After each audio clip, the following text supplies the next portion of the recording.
السلام عليكم ورحمة الله. بسم الله الرحمن الرحيم. الحمد لله رب العالمين، والصلاة والسلام على رسوله الأمين وعلى آله وصحبه ومن تبعهم بإحسان إلى يوم الدين. വേദിയിലും സദസ്സിലുമുള്ള ബഹുമാന്യരായ സഹോദരി സഹോദരന്മാരെ, അല്ലാഹു നമ്മെ എല്ലാവരെയും അനുഗ്രഹിക്കുമാറാവട്ടെ. പരിശുദ്ധ റമദാനിൻ്റെ വളരെ പുണ്യം നിറഞ്ഞ അവസാന നാളുകളിൽ നമ്മളിവിടെ ഒരുമിച്ച് കൂടിയത് ധാരാളം പ്രതിഫലം ലഭിക്കുന്ന, അതുപോലെ പ്രതിഫലം നേടിയെടുക്കുന്നതിൽ നമുക്ക് പ്രയോജനം ലഭിക്കുന്ന നല്ല കാര്യങ്ങളിൽ അല്ലാഹു ഉൾപ്പെടുത്തുമാറാവട്ടെ. ഇസ്സത്താണ് ഇസ്ലാം, വീണ്ടെടുപ്പാണ് റമദാൻ എന്ന ടൈറ്റില് ഇസ്ലാമിക പ്രസ്ഥാനം റമദാനിൻ്റെയൊക്കെ വളരെ മുന്നേ തീരുമാനിച്ചതാണ്. അന്ന് അത് തീരുമാനിക്കുമ്പോൾ മുമ്പിലുണ്ടായിരുന്ന സാഹചര്യം രണ്ട് കാര്യങ്ങൾ ആളുകളോട് പറയണം. അതിലൊന്ന്, മുസ്ലിം സമുദായം എന്ന നിലയിൽ ഇന്ത്യയിലെ മുസ്ലിങ്ങൾ വലിയ തോതിൽ അപമാനിക്കപ്പെടുന്ന ഒരു കാലത്താണ് നമ്മളുള്ളത്. ചിലരെങ്കിലും അതിൽ നിന്ന് രക്ഷപ്പെടുവാൻ വേണ്ടി വിഭജനകാലത്തൊക്കെ ചെയ്തതുപോലെ ഇസ്ലാമിൽ നിന്നൊന്ന് പിന്നോട്ടടിച്ചാൽ ഞാൻ എക്സ് മുസ്ലിമാണ് എന്നൊക്കെ പറഞ്ഞു നോക്കുന്നതിനെക്കുറിച്ച് ചിന്തിക്കാൻ തുടങ്ങിയ ഒരു കാലമാണ്. അപ്പോൾ നമുക്ക് അങ്ങോട്ടും ഇങ്ങോട്ടും ഒക്കെ പരസ്പരം ഉപദേശിച്ച് ബോധ്യപ്പെടുത്തേണ്ടതുണ്ട്. അന്തസ്സ് തേടി ആരുടെ പിന്നാലെ നടന്നിട്ടും ഒരു കാര്യവുമില്ല. നമുക്ക് അല്ലാഹുവുമായുള്ള ബന്ധത്തിലൂടെ ഉണ്ടാകുന്നതാണ് ആത്മാഭിമാനം എന്നതും. ആ വിഷയത്തിൽ നമ്മുടെ ജീവിതത്തിന്, വ്യക്തിക്കും സമൂഹത്തിനുമൊക്കെ പറ്റിയ പരിക്കുകൾ, അതൊക്കെ അല്ലാഹുവുമായി കൂടുതൽ അടുത്ത്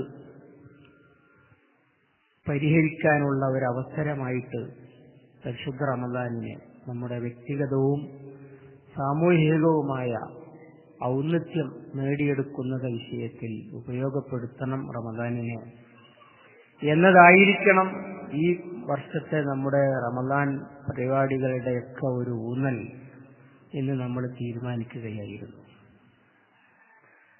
പക്ഷേ ഇപ്പോൾ നമ്മളുള്ളത് ആ വിഷയം അതിനേക്കാൾ പ്രസക്തമായ ഒരു കാലത്താണ്. ലോകാടിസ്ഥാനത്തിൽ തന്നെ ഇസ്ലാമില്ലെങ്കിൽ അന്തസ്സില്ല, ഇസ്ലാമില്ലെങ്കിൽ ഇസ്സത്തില്ല എന്ന് മൊത്തം മുസ്ലിങ്ങളെ ബോധ്യപ്പെടുത്തുന്ന ഒരു കാലത്താണ്, ഒരു നാളുകളിലാണ് നമ്മളുള്ളത്. പലസ്തീൻ, ഗസ വലിയ പ്രശ്നമായി നമ്മുടെ മുമ്പിൽ വരുമ്പോൾ ഖുത്ബയിലും ക്ലാസുകളിലുമൊക്കെ പറഞ്ഞത് എനിക്ക് ഓർമ്മയുണ്ട്. ഇത് ഗസയിലായതുകൊണ്ടാണ് നമുക്കൊരു വാർത്ത മാത്രമായിരിക്കുന്നത്. ഇത് ദുബൈയിലും റിയാദിലും കുവൈത്തിലുമൊക്കെയായാൽ നമുക്കിത് വാർത്തയായിരിക്കുകയില്ല. പകരം നമ്മുടെ അനുഭവം തന്നെയായിട്ട് യുദ്ധം മാറും എന്ന് ഞാൻ അന്ന് പറഞ്ഞത് എനിക്ക് തന്നെ ഓർമ്മയുണ്ട്. ഈ കഴിഞ്ഞ ദിവസം ഖുത്ബയിൽ അതേ സംബന്ധിച്ച് ഓർമ്മപ്പെടുത്തിയപ്പോൾ സലഫി പ്രവർത്തകനായ എൻ്റെ ഒരു സുഹൃത്ത് എന്നോട് വന്നിട്ട് പറഞ്ഞു, നിങ്ങൾ അന്ന് പറഞ്ഞതുപോലെ തന്നെയാണല്ലോ സംഭവിച്ചത് എന്ന് ഞാൻ ഒരുപാട് ആളുകളോട് ഇതിന്റെ മുമ്പ് തന്നെ പറഞ്ഞു കഴിഞ്ഞു എന്ന്. പറയാൻ കാരണം, പലസ്തീൻ പ്രശ്നം എന്തുകൊണ്ടാണ് ഉണ്ടായത്, അതുതന്നെയാണ് ഇതിന്റെയും കാരണം. യഥാർത്ഥത്തിൽ എന്താണ് പ്രശ്നം? ഒറ്റവാചകത്തിൽ പറയാൻ പറഞ്ഞാൽ ഞാൻ പറയും, മുസ്ലിം സമൂഹത്തിൽ നിലനിൽക്കുന്ന കുഫ്ർ, മുസ്ലിങ്ങളെ എല്ലാവരെയും കൂടി കാഫിറാക്കുകയല്ല. നമുക്ക് ഒരാളെ കാഫിറെന്ന് വിളിക്കൽ വിചാരിച്ചാൽ നടക്കൂല. കാരണം എന്താന്ന് വെച്ചാൽ, ഇപ്പോ ഒരു ക്ഷേത്രത്തിലെ പൂജാരിയായിട്ടൊരു മുസ്ലിം ചെന്ന് കയറിയാൽ, പണ്ടൊരാളുണ്ടായിരുന്നു റസാഖ് സ്വാമി, ഇപ്പോഴും പുതിയ അങ്ങനത്തെ ഈ കുംഭമേളയ്ക്ക് ചെന്ന് അവിടുത്തെ ബർക്കത്തെടുക്കുന്ന കുംഭമേളയുടെ നേതാവിന്റെ മുന്നിൽ സുജൂദ് വരെ ചെയ്യുന്ന ഉസ്താദുമാര് സോഷ്യൽ മീഡിയയിൽ നിങ്ങൾ കാണുന്നുണ്ടാകും. അങ്ങനെ ഒരാൾ പൂജാരിയായാൽ ആളുകൾ പറയുക ആ അമ്പലത്തിലെ പൂജാരി ഒരു മുസ്ലിമാണ് എന്നാണ്. അല്ലാതെ അയാൾ കാഫിറായിന്ന് പറയാൻ പറ്റില്ല. പറഞ്ഞാലൊട്ട് സമ്മതിക്കില്ല. ഇസ്ലാമിന്റെ സർട്ടിഫിക്കറ്റ് കൊടുക്കുന്ന ആൾ താനാണോ എന്നായിരിക്കും തിരിച്ചു ചോദിക്കുക. അങ്ങനെ മുസ്ലിം സമുദായത്തിൽ നിന്ന് ആന തള്ളിയാലും കാശ് പുറത്തു പോകില്ല ഒരാൾ. പക്ഷെ അല്ലാഹു സുബ്ഹാനഹു വ തആലക്ക് നമ്മളെ കാഫിറെന്ന് വിളിക്കാൻ അത്രയൊന്നും പണിയില്ല. ഉദാഹരണമായി മനഃപൂർവ്വം ഹജ്ജിന് പോകില്ല എന്ന് തീരുമാനിച്ചത്, വലില്ലാഹി അലന്നാസി ഹിജ്ജുൽ ബൈത്തി മൻ ഇസ്തതാഅ ഇലൈഹി സബീല വമൻ കഫറ ഫഇന്നല്ലാഹ ഗനിയ്യുൻ അനിൽ ആലമീൻ. അള്ളാഹുവിന്റെ അവകാശത്തിൽപ്പെട്ടതാണ് സാധ്യമാകുന്നവൻ ഹജ്ജ് ചെയ്യുക എന്നത്. വമൻ കഫറ, ആര് കാഫിറായുവോ എന്നാണ്. എന്ന് പറഞ്ഞാൽ സാധ്യമായിട്ടും മനഃപൂർവ്വം ഹജ്ജിന് പോകൂല എന്ന് തീരുമാനിച്ചവൻ, ഫൽ യമൂത്ത് വഹുവ യഹൂദിയൻ ഔ നസ്റാനിയ, അങ്ങനെ കഴിവുണ്ടായിട്ടും ഹജ്ജിന് പോകാത്തവൻ ജൂതനോ ക്രിസ്ത്യാനിയോ ആയിട്ട് മരിച്ചുകൊള്ളട്ടെ എന്ന് റസൂലുള്ളാഹി പറഞ്ഞിട്ടുണ്ട്. ഹജ്ജിന് പോകാത്തവൻ ചിലപ്പോൾ നിസ്കാരത്താമ്പുണ്ടാവും. പള്ളി പ്രസിഡന്റ്, മഹല്ല് പ്രസിഡന്റ്, ഇങ്ങനെയുള്ള പല പോസ്റ്റുകളിലും ഉണ്ടാകും. എനിക്ക് പരിചയമുള്ള കാസർഗോഡ് ജില്ലയിലെ ഒരു കാര്യപ്പെട്ട മനുഷ്യൻ, അവരുടെ മക്കളൊക്കെ വലിയ സമ്പന്നരാണിപ്പോ. അപ്പൊ അവർക്ക് വാപ്പ ഹജ്ജിന് പോകുന്നില്ല എന്നുള്ളത് അവർക്കൊരു വിഷമമുണ്ട്. എങ്ങനെങ്കിലും വാപ്പാനെ ഹജ്ജിന് കൊണ്ടുപോകാൻ പല പണിയും അവർ നോക്കിയിട്ട് പരാജയപ്പെടുക ചെയ്തു. അവസാനം വാപ്പാന്റെ ഒരു ഇഷ്ടപ്പെട്ട പണിക്കാരനുണ്ട്, ഒരു ഹിന്ദു, അവനെ പറഞ്ഞ് ചട്ടം കെട്ടി ഇയാളോടൊന്ന് ചോദിക്കാൻ, നിങ്ങൾ ഹജ്ജിന് പോകുന്നുണ്ട് എന്ന് കേട്ടു. അങ്ങനെ അവൻ പോയി ചോദിച്ചു, ഇച്ചാക്കൊല്ലം, ഇച്ചാന്നാണല്ലോ അവിടെ വിളിക്കുക, ഇച്ചാക്കൊല്ലം ഹജ്ജിന് പോകുന്നുണ്ട് എന്ന് പറഞ്ഞു കേട്ടു. ഏത് ഡാഷിന്റെ മോനെ എന്നോടത് പറഞ്ഞത് എന്നായിരുന്നു മറുപടി. ഹജ്ജിന് ആയിനൊന്നും എന്നെ കിട്ടൂല, ഇവിടുത്തെ വല്ല കാര്യം ഉണ്ടെങ്കിൽ പറഞ്ഞതൊക്കെ ഞാൻ ചെയ്യുന്നുണ്ടല്ലോ, അല്ലാതെ അവിടെ പോയി വെയിലുള്ളാനോ ഒന്നും മുട്ടയടിക്കാനോ ഒന്നും എന്നെ കിട്ടൂല. ഈ നിലപാടുള്ള ആളുകൾ അത് ഇവിടെയല്ല, മക്കത്ത് വരെയുണ്ട്. നമ്മുടെ മലയാളിയായ ഒരാള് ഹറമിലെ ഇമാമ് മെല്ലെ ഓതുന്നത് തന്നെ മൈക്കിലും അവന്റെ പീഡിയനിക്ക് കേൾക്കും, ആ ചെറിയ സൗണ്ട് തന്നെ. എന്നിട്ട് 8ാമത്തെ കൊല്ലത്തിലാണത്രേ കഅബ കണ്ടത്. അങ്ങനെയൊക്കെ ഉണ്ടാവും മനുഷ്യന്മാർ. പിന്നെ എല്ലാ കൊല്ലവും എന്നോട് പറയുമ്പോ 12 കൊല്ലമായിരിക്കുന്നു, പിന്നെ എല്ലാ കൊല്ലവും ഹജ്ജ് ചെയ്തിരിക്കും. അങ്ങനെ മനഃപൂർവ്വം ചെയ്യൂല ഹജ്ജ് എന്ന് തീരുമാനിച്ചവനെ അള്ളാഹ് വിളിക്കുക കാഫിർ എന്നാണ്. നമ്മൾ വിളിക്കൂലല്ലോ, നമ്മൾ അയാളെ പുണ്യവാനായിട്ടല്ലേ കരുതുള്ളൂ. അള്ളാഹ് അയാളെ കുറിച്ച് പറയുക കാഫിർ എന്നാണ്. ഉദാഹരണം പറഞ്ഞതാണ്. ഇതുപോലെ ഒരുപാടെണ്ണം നമുക്ക് പെറുക്കിയെടുക്കാൻ കഴിയും ഖുർആനിൽ നിന്നും ഹദീസിൽ നിന്നും. മുസ്ലിമിനെ അള്ളാഹ് കാഫിർ എന്ന് പറഞ്ഞത് ഖുർആനിൽ വേറെയുണ്ട്, ഞാൻ അതിലേക്ക് കടക്കുന്നില്ല. എന്ന പോലെ മുസ്ലിം ലോകത്ത് കുഫ്ർ നിലനിൽക്കുകയാണ്. അബൂദറുൽ ഗിഫാരി റളിയല്ലാഹു അൻഹു സഹാബികളിലെ ഒരു താരമാണ്. നിങ്ങൾ പഠിച്ചു നോക്കിയാൽ മനസ്സിലാകും, വല്ലാത്ത ഒരു മനുഷ്യനാണ്, ഒരു ജൈജാന്റിക് പേഴ്സണാലിറ്റിയാണ്.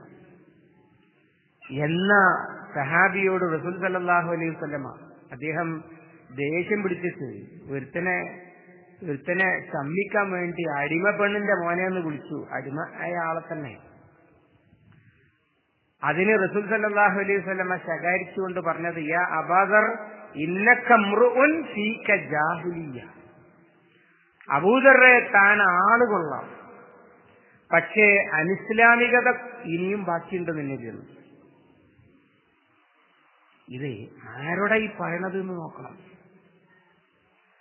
ഇങ്ങനെ മുസ്ലിം ലോകത്ത് ഇനിയും ബാക്കിയുള്ള കുഫറും ജാഹിലിയത്തും നമ്മ വല്ലാതെ മാനം കെടുത്തിയിരിക്കുന്നു.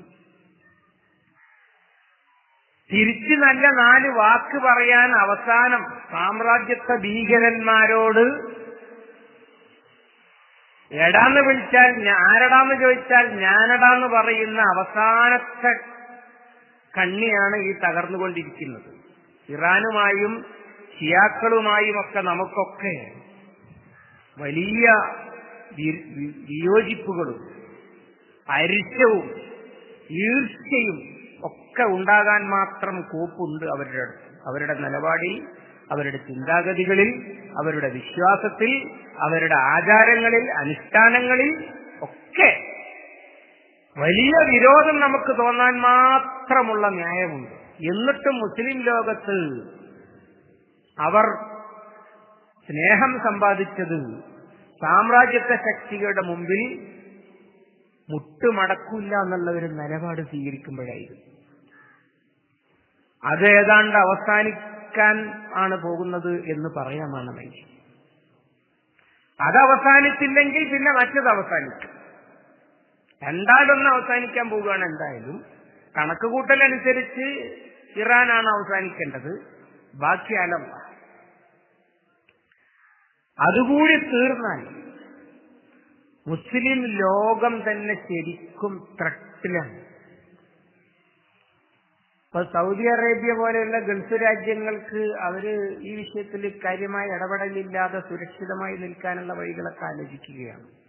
പക്ഷെ ഇറാൻ പരാജയപ്പെട്ടാൽ ഭീഷണിയിലാകുന്ന ഒന്നാമത്തെ സാധനം സൗദി അറേബ്യയാണ്. കാരണം ഇറാനിലോ പേർഷ്യയിലോ അമേരിക്കക്ക് പെട്രോൾ പോലെയുള്ള പ്ലാനുകൾ ഉണ്ടാകും.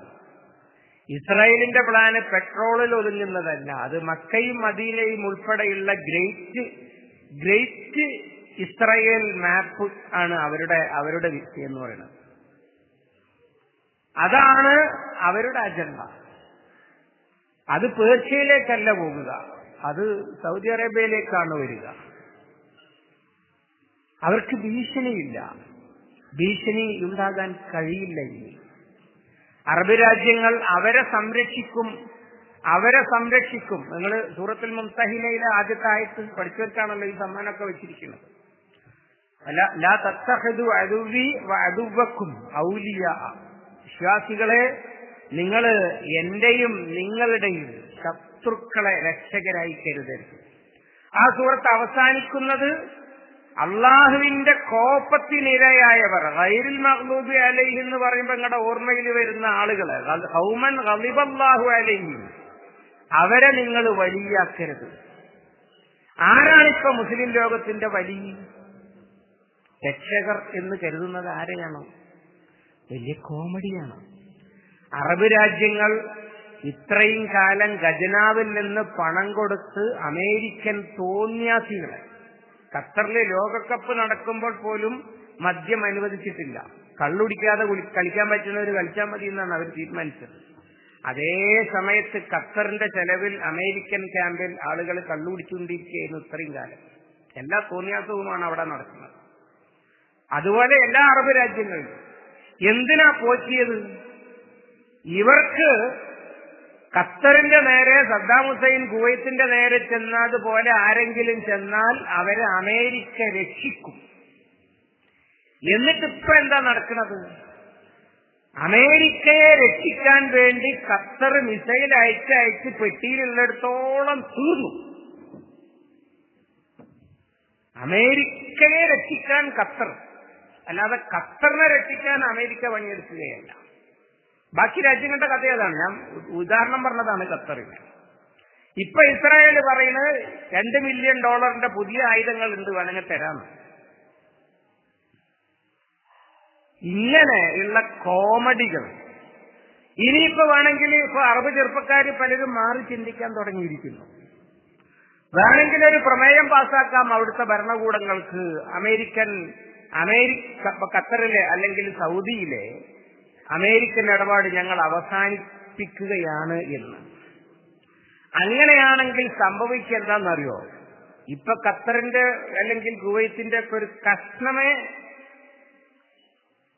അമേരിക്കയുടെ കയ്യിലുള്ളൂ.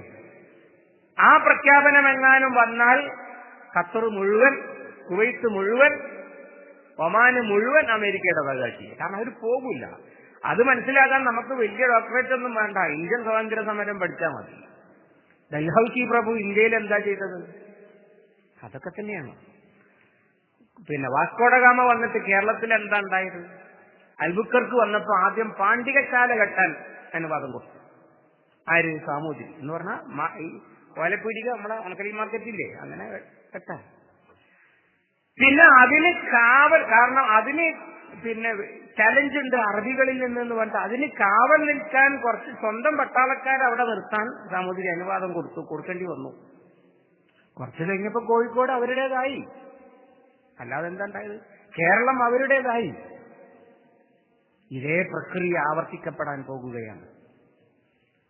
ഒരു കാലത്ത് കോളനികളായിരുന്നു ഈ രാജ്യങ്ങൾ മുഴുവൻ. ഇപ്പോ ഇത്രയും നാള് കോളനികളല്ലാത്ത കോളനികൾ, ഇനി കോളനികളല്ലാത്ത കോളനി ആകാതിരിക്കാൻ നോക്കിയാൽ വെറും കോളനികൾ. എവിടേക്കാണ് നമ്മൾ ഈ പോകുന്നത്? ഇതാലോചിച്ച് നോക്കേണ്ടതുണ്ട്. ഇത് നമ്മുടെ വിഷയമല്ല. നമ്മൾക്കിപ്പോ അതിലൊന്നുമല്ല മനസ്സുടക്കിയിട്ടുള്ളത്. മുസ്ലിം ലോകത്ത് ആരാധനയും അനുഷ്ഠാനവും ഭക്തിയും ഒക്കെ വളരെയധികം വർദ്ധിച്ചു വരുന്നതായിട്ടാണ് അനുഭവം. അതെന്തുകൊണ്ടാണ്?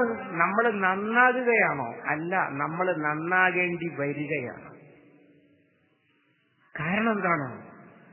ഈ കുടുംബത്തിന്റെ കാര്യത്തിൽ, മക്കളുടെ കാര്യത്തിൽ, പെൺകുട്ടികളുടെ കാര്യത്തിൽ, എന്തിന് ഭാര്യയുടെ കാര്യത്തിൽ പോലും നമ്മൾ വലിയ ബേജാറിലേക്ക് പോയിക്കൊണ്ടിരിക്കുകയാണ്. ഈ ലിബറലിസ്റ്റ് കാലത്ത്, സ്വന്തത്തിലേക്ക് മനുഷ്യൻ ചുരുങ്ങി സ്വാർത്ഥനാകുന്ന കാലത്ത്, എന്തിനെന്റെ ഈ തന്തയെയും തള്ളയെയും ഒക്കെ നോക്കി ജീവിതം തൊലച്ച് എന്റെ ജീവിതാസ്വാദനം കളയണം എന്ന് സമൂഹം ചിന്തിക്കുന്ന കാലത്ത് അതിന്റെയൊക്കെ അലിവലികൾ മുസ്ലിം സമുദായത്തിലേക്കും അടിച്ചു വീശുകയാണ്. ഒരുത്തൻ ഫോണിൽ വിളിച്ചിട്ട് എന്നോട് ചോദിച്ചു, മുസ്ലിങ്ങൾ നടത്തുന്ന വൃദ്ധസദനം ഇവിടെ എവിടെയെങ്കിലും ഉണ്ടോ? ഞാൻ പറഞ്ഞു, മുസ്ലിങ്ങൾ നടത്തുന്ന 1-2 അറവുശാല എനിക്കറിയാം, വൃദ്ധസദനം എവിടെയെന്ന് എനിക്കറിയില്ല. നമുക്കൊരു മുസ്ലിം വൃദ്ധസദനമായാൽ മതി. വൃദ്ധസദനം കുഴപ്പമില്ല. പണ്ടുണ്ടായിരുന്നു മോഹൻലാലിന്റെ സിനിമ ഹറാമും മമ്മൂട്ടിയുടെ സിനിമ ഹലാലും എന്ന് പറയുന്ന ഒരു വർത്താനം. മുസ്ലിം അഭിനയിക്കാൻ കുഴപ്പമില്ല എന്ന് പറഞ്ഞ പോലെ അല്ലേ? എന്ന പോലുള്ള ഒരു മുസ്ലിം വൃദ്ധസദനം. എന്താണ് ഈ സാധനം? ഇങ്ങനെ തുടങ്ങി എല്ലാം പേരുമാറ്റി ബിസ്മില്ലാന്ന് പേരിട്ട് പന്നിയിറച്ചി കച്ചവടം തുടങ്ങുന്നത് പോലെ ഇങ്ങനെയുള്ള ഒരു പരിപാടി നടക്കുകയാണ്. അപ്പൊ അങ്ങനെയുള്ള പ്രശ്നങ്ങളുണ്ട്. കുടുംബങ്ങൾ വലിയ ത്രെട്ടിലാണ്. അതിനൊക്കെ പിടിച്ചു നിർത്താനുള്ള ഒരു വഴി എന്താണ്? ഒന്നുമില്ല, വേറെ പടച്ചോനെ പേടിയുള്ളവരാക്കുക. അപ്പൊ നിസ്കാരം, നോമ്പ്, പിന്നെ മക്കന, പർദ, അതിൽ തന്നെ എത്രത്തോളം മുന്നോട്ട് പോകാൻ പറ്റുമോ അത്ര സജീവമായിട്ട് ഇങ്ങനെ ഒരു അലയൊലി മുസ്ലിം ലോകത്ത് മുഴുവൻ ദൃശ്യമാണ്. അതേസമയത്ത് ഇസ്ലാമിന്റെ സാമൂഹിക വശത്തെ സംബന്ധിച്ചിടത്തോളം നോക്കിയാൽ അതൊന്നും വലിയ കാര്യമില്ല എന്നുള്ളിടത്താണുള്ളത്. നമുക്ക് നമ്മുടെ ജീവിതം അത് നടത്താൻ പോരെ. പിന്നെ വെറുതെ എന്തിനീ വേണ്ടാത്ത കാര്യങ്ങളൊക്കെ പറയാൻ പോകുന്നത്? നരേന്ദ്രമോദി ഫാസിസ്റ്റ് എന്നൊക്കെ പറയുമ്പോ പിന്നെ അതിപ്പോ പള്ളിയിൽ വിഗ്രഹം വെച്ചത് നരേന്ദ്രമോദി മാത്രം, ഇവിടെ അല്ലേ മമ്പർത്ത തങ്ങളെ വിളിച്ച് ചേർക്കണ പള്ളി, മോദി ഷെയ്ഖിനെ വിളിച്ച് പള്ളി എന്നൊക്കെ ഇങ്ങനെയൊക്കെയാണ് മറുപടി പറയുന്നത്. എന്ന് പറഞ്ഞാൽ ആ സാമൂഹ്യ രംഗത്ത് നടക്കുന്നതൊന്നും വലിയ പ്രശ്നമല്ല. അങ്ങനെ സാമൂഹ്യ ബോധമില്ലാത്ത ഒരു ഈമാനും സാമൂഹ്യ ബോധമില്ലാത്ത ഒരു തഖ്വയും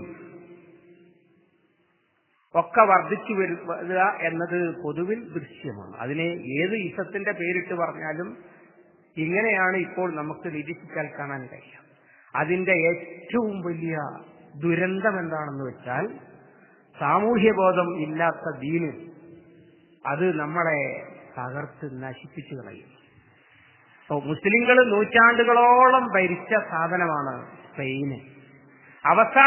സ്പെയിനിലെ അവസാനത്തെ തമ്മിൽ തല്ലി ചിതറി പല തുണ്ടം തുണ്ടമായ സ്പെയിനിൽ നിന്ന് അവസാനത്തെ മുസ്ലിം രാജ്യം തകരുമ്പോ, ഗ്രാനഡ തകരുമ്പോ, ആ കാലത്ത് അവിടുത്തെ പണ്ഡിതന്മാരുടെ സംവാദ വിഷയം ചിലരൊക്കെ എഴുതിയത് ഞാൻ വായിച്ചു നോക്കുന്നുണ്ട്. അന്ന് നടന്നൊരു വാദപ്രതിവാദത്തിന്റെ വിഷയം വലത്തതിനെ മുന്തിക്കണം, സംശയമൊന്നുമില്ല, വലത്തതിനെ മുന്തിക്കണം. ഏത് കാര്യം ചെയ്യുമ്പോഴും അല്ലേ, വലത് കൈ കൊണ്ട് തുടങ്ങണം, ഭക്ഷണം വലത് കൈ കൊണ്ട് തുടങ്ങണം, പള്ളിയിലേക്ക് കയറുമ്പോൾ വലത് കൈ കാല് വെച്ച് കയറണം, ഇത് സുന്നത്താണ്. അപ്പൊ ഇത് നഖം മുറിക്കുമ്പോ വലതിനെ മുന്തിക്കണമല്ലോ. അപ്പൊ അത് വലതിനെ മുന്തിക്കൽ എങ്ങനെയാണ്? വലത് കൈ കൊണ്ട് ഇടത് കൈന്റെ നഖം മുറിക്കലാണ്, വലത് കൈ പ്രവർത്തിച്ചിട്ട് ഇടത് കൈയുടെ നഖം മുറിക്കലാണ് എന്ന് ഒരു വിഭാഗം. അല്ല, ഇടത് കൈ കൊണ്ട് വലത്തെ കൈയിന്റെ നഖം ആദ്യം മുറിക്കലാണ് എന്ന് മറുഭാഗം.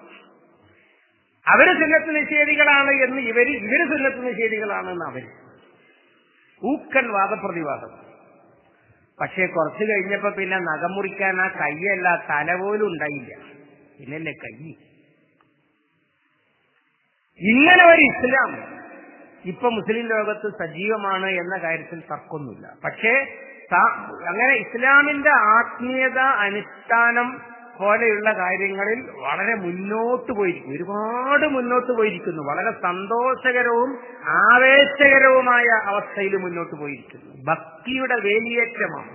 ഈ ഇവിടെ ഇരിക്കുന്ന പ്രായമായവരോട് ചോദിച്ചു നോക്കി, തല നരക്കാത്ത പയ്യൻസിനെ പള്ളിയിൽ കാണല് ആകെ പിന്നെ വെള്ളിയാഴ്ച മാത്രമായി. ആ സ്ഥിതി മാറിയിട്ട് കഴിഞ്ഞ ദിവസം തറാവീഹിന് ഒരു കാരണവരെ മുപ്പത്തി ബാക്കിൽ നിന്ന് പരിചയമില്ലാത്ത ആളാണ്, പക്ഷെ എന്തോ കാരണത്താൽ വൈകി എത്തി. ഞാൻ മെല്ലെ മൂപ്പരുടെ മുഖത്ത് കാണുന്നുണ്ട് ആ ബാക്കിൽ നിൽക്കുന്നതിന്റെ വിഷമം. ഞാൻ മെല്ലെ ഒരുത്തനെ മുന്നിലെ സെഫിന്ന് മാറ്റിയിട്ട് അവനെ അവിടെ കൊണ്ടുവന്നു. കാരണം മൂപ്പര് വിഷമിക്കുന്നത് കാണാൻ എനിക്കും ഒരു വിഷമം. കാരണം എന്താന്ന് വെച്ചാല് തറാവീഹിന് മാത്രമൊന്നുമില്ല, ഖിയാമുൽ ലൈലിന് വരെ നിരക്കാത്ത തലകളുടെ അടിച്ച് കയറ്റമാണ്. നമ്മുടെ സഹോദരിമാര് തലയിലിട്ടിരിക്കുന്ന ഈ തുണി എന്ന് പറഞ്ഞത് പണ്ട് നമ്മുടെ മലപ്പുറം ജില്ലയിൽ വാങ്ങാൻ പോലും കിട്ടുമായിരുന്നില്ല. ശിഹാബ് തങ്ങളുടെ ബന്ധുവായ ഒരു അയൽവാസി ഉണ്ടായിരുന്നു, എനിക്കിപ്പോ അവരോടൊന്ന് താമസം മാറിപ്പോയി. അവരുടെ വീട്ടിൽ മാത്രം കാണുന്ന, ഞങ്ങളുടെ നാട്ടിലെ ഖത്തീബിന്റെ ഭാര്യ പോലും സാരി ഇങ്ങനെ തലയിൽ കൂടി ഇടുന്നല്ലാതെ മൊത്തം എന്താന്ന് അവർക്ക് അറിയുന്നുണ്ടായിരുന്നില്ല. കാലം ഇന്ന് ഇതില്ലാത്ത ഒരു ടെക്സ്റ്റൈൽസ് മുസ്ലിങ്ങൾ ഇല്ലാത്തടത്ത് പോലും നടക്കില്ല. പാലാ മുനിസിപ്പാലിറ്റി എനിക്ക് നേരിട്ട് അറിയുന്ന സ്ഥലമാണ്. 3 മുസ്ലിങ്ങളാണുള്ളത് മുനിസിപ്പാലിറ്റിയിൽ. പക്ഷെ അവിടെയും ഫർദ എങ്ങനെ തൂങ്ങിക്കിടക്കുന്നുണ്ടാകും, അതില്ലാതെ നടക്കില്ല. ഇതൊക്കെ നമുക്ക് സന്തോഷം പകരുന്ന കാര്യമാണ്. അതോടൊപ്പം നമ്മൾ പഠിക്കുന്ന ഈ ഖുർആനിൽ ഇന്നമൽ മുഅ്മിനൂന ഇഖ്വ, സത്യവിശ്വാസികൾ സഹോദരന്മാരാണ് എന്നുള്ള ആയത്തുണ്ടല്ലോ. അവിടെ എത്തുമ്പോ നമ്മളെവിടെയാണുള്ളത്?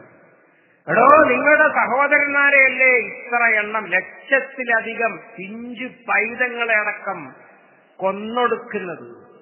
ഒരനക്കുണ്ടായിരുന്നില്ല. ചിലര് പറഞ്ഞു അവര് ഖുറാഫികളാണ്, വേറെ ചിലര് പറഞ്ഞു അവര് ശിയാക്കളുമായി ബന്ധമുള്ളവരാണ്, വേറെ ചിലർക്ക് അവർ തീവ്രവാദികളാണ്. നിങ്ങളുടെ സ്വന്തം അനുജനെ, ജ്യേഷ്ഠനെ, മകനെ ഏതോ ഒരുത്തൻ കല്ലുന്നു അങ്ങാടിയിലിട്ട്. നമ്മള് ഈ ജാതി വർത്താനങ്ങളൊക്കെ പറഞ്ഞ് അല്ലേ, ഓൻ സുബൈക്ക് എണീക്കലില്ല, അല്ലെങ്കിൽ ഓൻ കുനു തോതലുണ്ട് അല്ലെങ്കിൽ ഇല്ല, ഓൻ മറ്റേ രാഷ്ട്രീയ പാർട്ടിയിലാണ് എന്നൊക്കെ പറഞ്ഞ് നോക്കി നിൽക്കുവോ നമ്മള്? ഇല്ലെങ്കിൽ അതും നോക്കി നിൽക്കില്ല. ഇന്നമൽ മുഅ്മിനൂന ഇഖ്വ. പക്ഷെ എന്തായിരുന്നു സംഭവിച്ചത്? ഓർഗനൈസേഷൻ ഓഫ് ഇസ്ലാമിക് കൺട്രി യോഗം കൂടി. ലോകത്തുള്ള മീഡിയകൾ മുഴുവൻ ഫ്ലാഷ് ന്യൂസ്, വോയിസ് മീറ്റിംഗ് ഇന്നിടത്ത് വെച്ചിട്ട് അവര് യോഗം കൂടിയിട്ട് ചായം കുടിച്ച് തിരിഞ്ഞു, ഇതൊന്നും ശരിയല്ലട്ടാന്ന് പറഞ്ഞു. 2 ദിവസം കഴിയുമ്പോ GCC കൺട്രികളുടെ യോഗം, അത് അതിനേക്കാളും ഭയങ്കരമാണ്. അതും അങ്ങനെ തന്നെ. ആകെ ഉണ്ടായിരുന്ന ഒരു വ്യത്യാസം, അന്ന് പഴംപൊരിയായിരുന്നു, ഇന്ന് കട്ട്ലറ്റ് ആയിരുന്നു ചായക്ക്. വേറെ ഒരു വ്യത്യാസം ഉണ്ടായി. ഇതൊന്നും ശരിയല്ല എന്ന് പറഞ്ഞു. സോഷ്യൽ മീഡിയയിൽ ഒരു വീഡിയോ ഉണ്ട്, കാട്ടുപോത്തുകളെ ഉണ്ട്. ഞാൻ ഒരുപാട് വട്ടം അത് കണ്ടിട്ടുണ്ട്. ഒരുപാട് കാട്ടുപോത്തുകൾ. ഒരു സിംഹം വന്നിട്ട് അതിൽ ഒന്നിന്റെ കഴുത്തിൽ ഒരൊറ്റ കടിയാണ്. ചോര കുടിക്കുകയാണെങ്കിൽ ചോര വാർന്നിട്ട് തിന്നാൻ കാത്തിക്കാണല്ലേ, പിടിവിടുന്നില്ല. ആ പോത്തിന് ഒന്നും ചെയ്യാനും പറ്റുന്നില്ല. അജാതി കടി കടിച്ചിരിക്കുക. എന്നിട്ടിങ്ങ് തള്ളിയിടുകയാണ്. അപ്പൊ ഉണ്ട് ഒരുപാട് കാട്ടുപോത്തുകൾ അതിന്റെ അടുത്ത് ഇങ്ങനെ നിൽക്കുന്നുണ്ട്. എല്ലാവരും ഇങ്ങനെ ആ പുല്ലും ഈ പുല്ലും ഒക്കെ നോക്കി ഇങ്ങനെ, പ്രത്യേകിച്ചൊന്നും സംഭവിച്ചിട്ടില്ലാത്ത മട്ടിൽ, അത് എന്നെയല്ലാത്ത മട്ടിൽ നിൽക്കുകയായിരുന്നില്ലേ ഫലസ്തീൻ പ്രശ്നം നടക്കുമ്പോ? ഇപ്പൊ എങ്ങനെയുണ്ട് എന്നായിരിക്കും അല്ലാഹു തആല വഹി ഉണ്ടായിരുന്നെങ്കിൽ ഒരു റസൂലിനോട് ചോദിച്ചിട്ടുണ്ടാവുക. ഇപ്പൊ എങ്ങനെയുണ്ട് എന്നാണ്. ഇപ്പൊ ആർക്കാ പ്രശ്നം? ഇത്രയുള്ളൂ നമ്മുടെ കഥ. ഇങ്ങനെ നിന്യത തളങ്കെട്ടി നിൽക്കുകയാണ്. നിന്യത കറുത്ത മേഘമായി പെയ്യാൻ നിൽക്കുകയാണ്. ഇത് വന്നതൊന്നുമല്ല കേസ്, അതിന്റെ അപ്പുറം വരാനിരിക്കുകയാണ്. എന്താ കാരണം? ഞാനിപ്പതൊക്കെ എന്തിനാ പറയണത്? അള്ളാഹുവിന്റെ ഖുർആനിൽ നിന്ന് നമ്മൾ അകന്നുപോയതിന്റെ ദുരന്തമാണ്. ഖുർആൻ മുസ്ലിങ്ങളെ കുറിച്ച് പറയുന്ന ഒരു വർത്തമാനമുണ്ട്. വൽതക്കും മിൻകും ഉമ്മത്തുൻ യദൂന ഇലൽ ഖൈർ. ഖൈറിലേക്ക് വിളിക്കുന്ന ഒരു ഉമ്മത്ത് നിങ്ങളാൽ ഉണ്ടാവണം. ഒരു ഉമ്മത്ത്. ഇന്ന ഹാദിഹി ഉമ്മത്തുക്കും ഉമ്മത്തൻ വാഹിദ വ അന റബ്ബുക്കും. ഇതൊരൊറ്റ ഉമ്മത്താണ്. മുസ്ലിം ലോകം ഇപ്പൊ എത്ര ഉമ്മത്താണ്? അല്ലാഹു തആല തന്നെ പറയുന്നുണ്ട് ഈ ജന്തുമൃഗാദികളെ കുറിച്ചൊക്കെ, ഉമമുൻ അംസാലക്കും, നിങ്ങളെപ്പോലുള്ള സമൂഹങ്ങൾ തന്നെയാണ് അവരും. കാക്കകളുടെ സമൂഹം, കോഴികളുടെ സമൂഹം, മൂങ്ങകളുടെ സമൂഹം, അവർ തമ്മിലൊന്നും ഇതേമാതിരി തന്നെയാണ്. മുസ്ലിം രാജ്യങ്ങൾ തമ്മിൽ അങ്ങോട്ടും ഇങ്ങോട്ടും ഒന്നും ഒരു ഹെൽപ്പ് ഇല്ലാത്ത പോലെ അല്ലേ? കാക്കക്ക് പിന്നെ ടോർച്ച് കാണിച്ചു കൊടുക്കുന്ന പരിപാടിയൊന്നും മൂങ്ങക്കില്ല. അതോനോന്റെ കാര്യം, ഇവന്റെ കാര്യം, ലക്കും ദീനിക്കും വലിയ തീ എന്ന് പറഞ്ഞ പോലെ ഇങ്ങനെയാണല്ലോ ഉള്ളത്. ഇതേ അവസ്ഥയിൽ മുസ്ലിം ലോകമായി. എങ്ങനെയാണ് നമ്മളൊരു ഉമ്മത്ത് ആകുക? ഈ ഉമ്മത്ത് എന്നുള്ള ഖുർആനിക പ്രയോഗം മനസ്സിലാക്കാനുള്ള ഒരു എളുപ്പ വഴി ടീമിനെ ആലോചിച്ചാൽ മതി. ടീമിന് എന്തൊക്കെയുണ്ടോ അതൊക്കെ ഉമ്മത്തിനുണ്ടാകും. ടീമിന് എന്തൊക്കെ ഉണ്ടാകും? ടീമിന് ഓണർ, ഇന്ത്യൻ ടീമിന്റെ ഓണർ രാഷ്ട്രപതിയാണ്.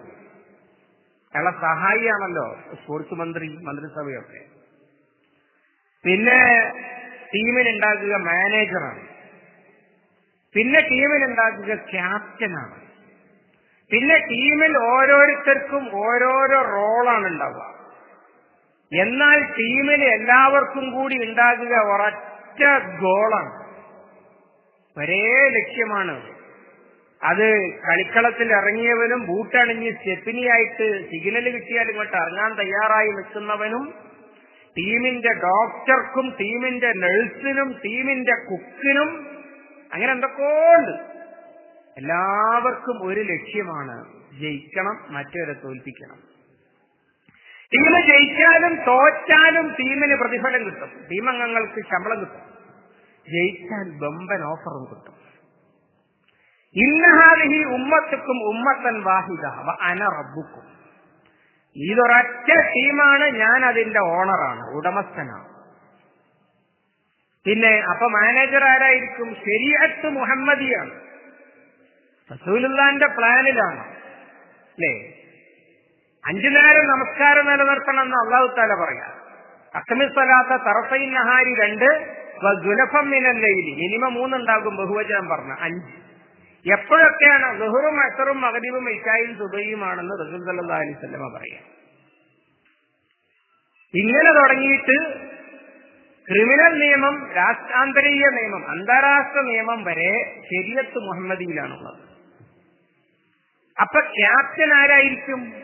അത്തിഉല്ലാഹ വ അത്തിഉർ റസൂല വ ഉലിൽ അംരി മിൻകും. അള്ളയും റസൂലും മാത്രമല്ല, ഒരു ക്യാപ്റ്റൻ ഉണ്ടാകും, കൽപ്പിക്കാൻ അധികാരമുള്ള, അനുസരിക്കാൻ ബാധ്യതയുള്ള ടീമിന്റെ ഭാഗമായ ഒന്നുണ്ടാകും. മിൻകും എന്ന് പറഞ്ഞാൽ അതാണ്. ആ പോസ്റ്റ് ഒഴിഞ്ഞു കിടക്കുകയാണ്. പെണ്ണുങ്ങളെ, ആൺമക്കളെ കുറിച്ച് സ്വപ്നം കാണാവുന്നതിന്റെ പരമാവധി അതാണ്.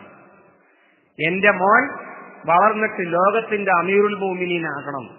ആ പോസ്റ്റ് ഒഴിഞ്ഞെടുക്കാൻ അവിടെ ആളില്ല, വേക്കൻസി ഉണ്ട്. ആരെയാണ് അനുസരിക്കേണ്ടത്? പിന്നെ ബാക്കി അങ്ങനെ തന്നെയാണ്. ഓരോരുത്തർക്കും വ്യത്യസ്തമായ റോളാണ്. എല്ലാവരും കൂടി യുദ്ധത്തിന് പോകുമ്പോൾ അല്ലാഹു തആല പറയുന്നത് അങ്ങനെ എല്ലാവരും കൂടി പോകാൻ പറ്റില്ല. ലിയതഫഖഹു ഫിദ്ദീൻ, ദീനിൽ പാണ്ഡിത്യം നേടാൻ വേണ്ടി കുറച്ചാളുകൾ മാറിയിരിക്കണം. ഇങ്ങനെ തുടങ്ങി എല്ലാവർക്കും വ്യത്യസ്തമായ റോളാണ്. പക്ഷേ ഗോൾ എന്താണ്? ഗോള് അൻ അഖീമുദ്ദീന അല്ലെങ്കിൽ യുദ്ഹിറഹു അലദ്ദീനി കുല്ലി, സകല ദീനുകളെയും സകല മതക്കാരെയും ഞമ്മന്റെ മതക്കാരുണ്ടാവണം എന്നാണോ? അല്ലട്ടോ. സകല വ്യവസ്ഥിതികളുടെയും മുകളിൽ അള്ളാഹുവിന്റെ ദീന് വരലാണ്. ഉദാഹരണം, നജ്റാനിലെ ക്രിസ്ത്യാനികൾക്ക് മതമനുസരിച്ച് ക്രിസ്ത്യാനിയായി ജീവിക്കണതിന് പ്രശ്നമൊന്നുമില്ല.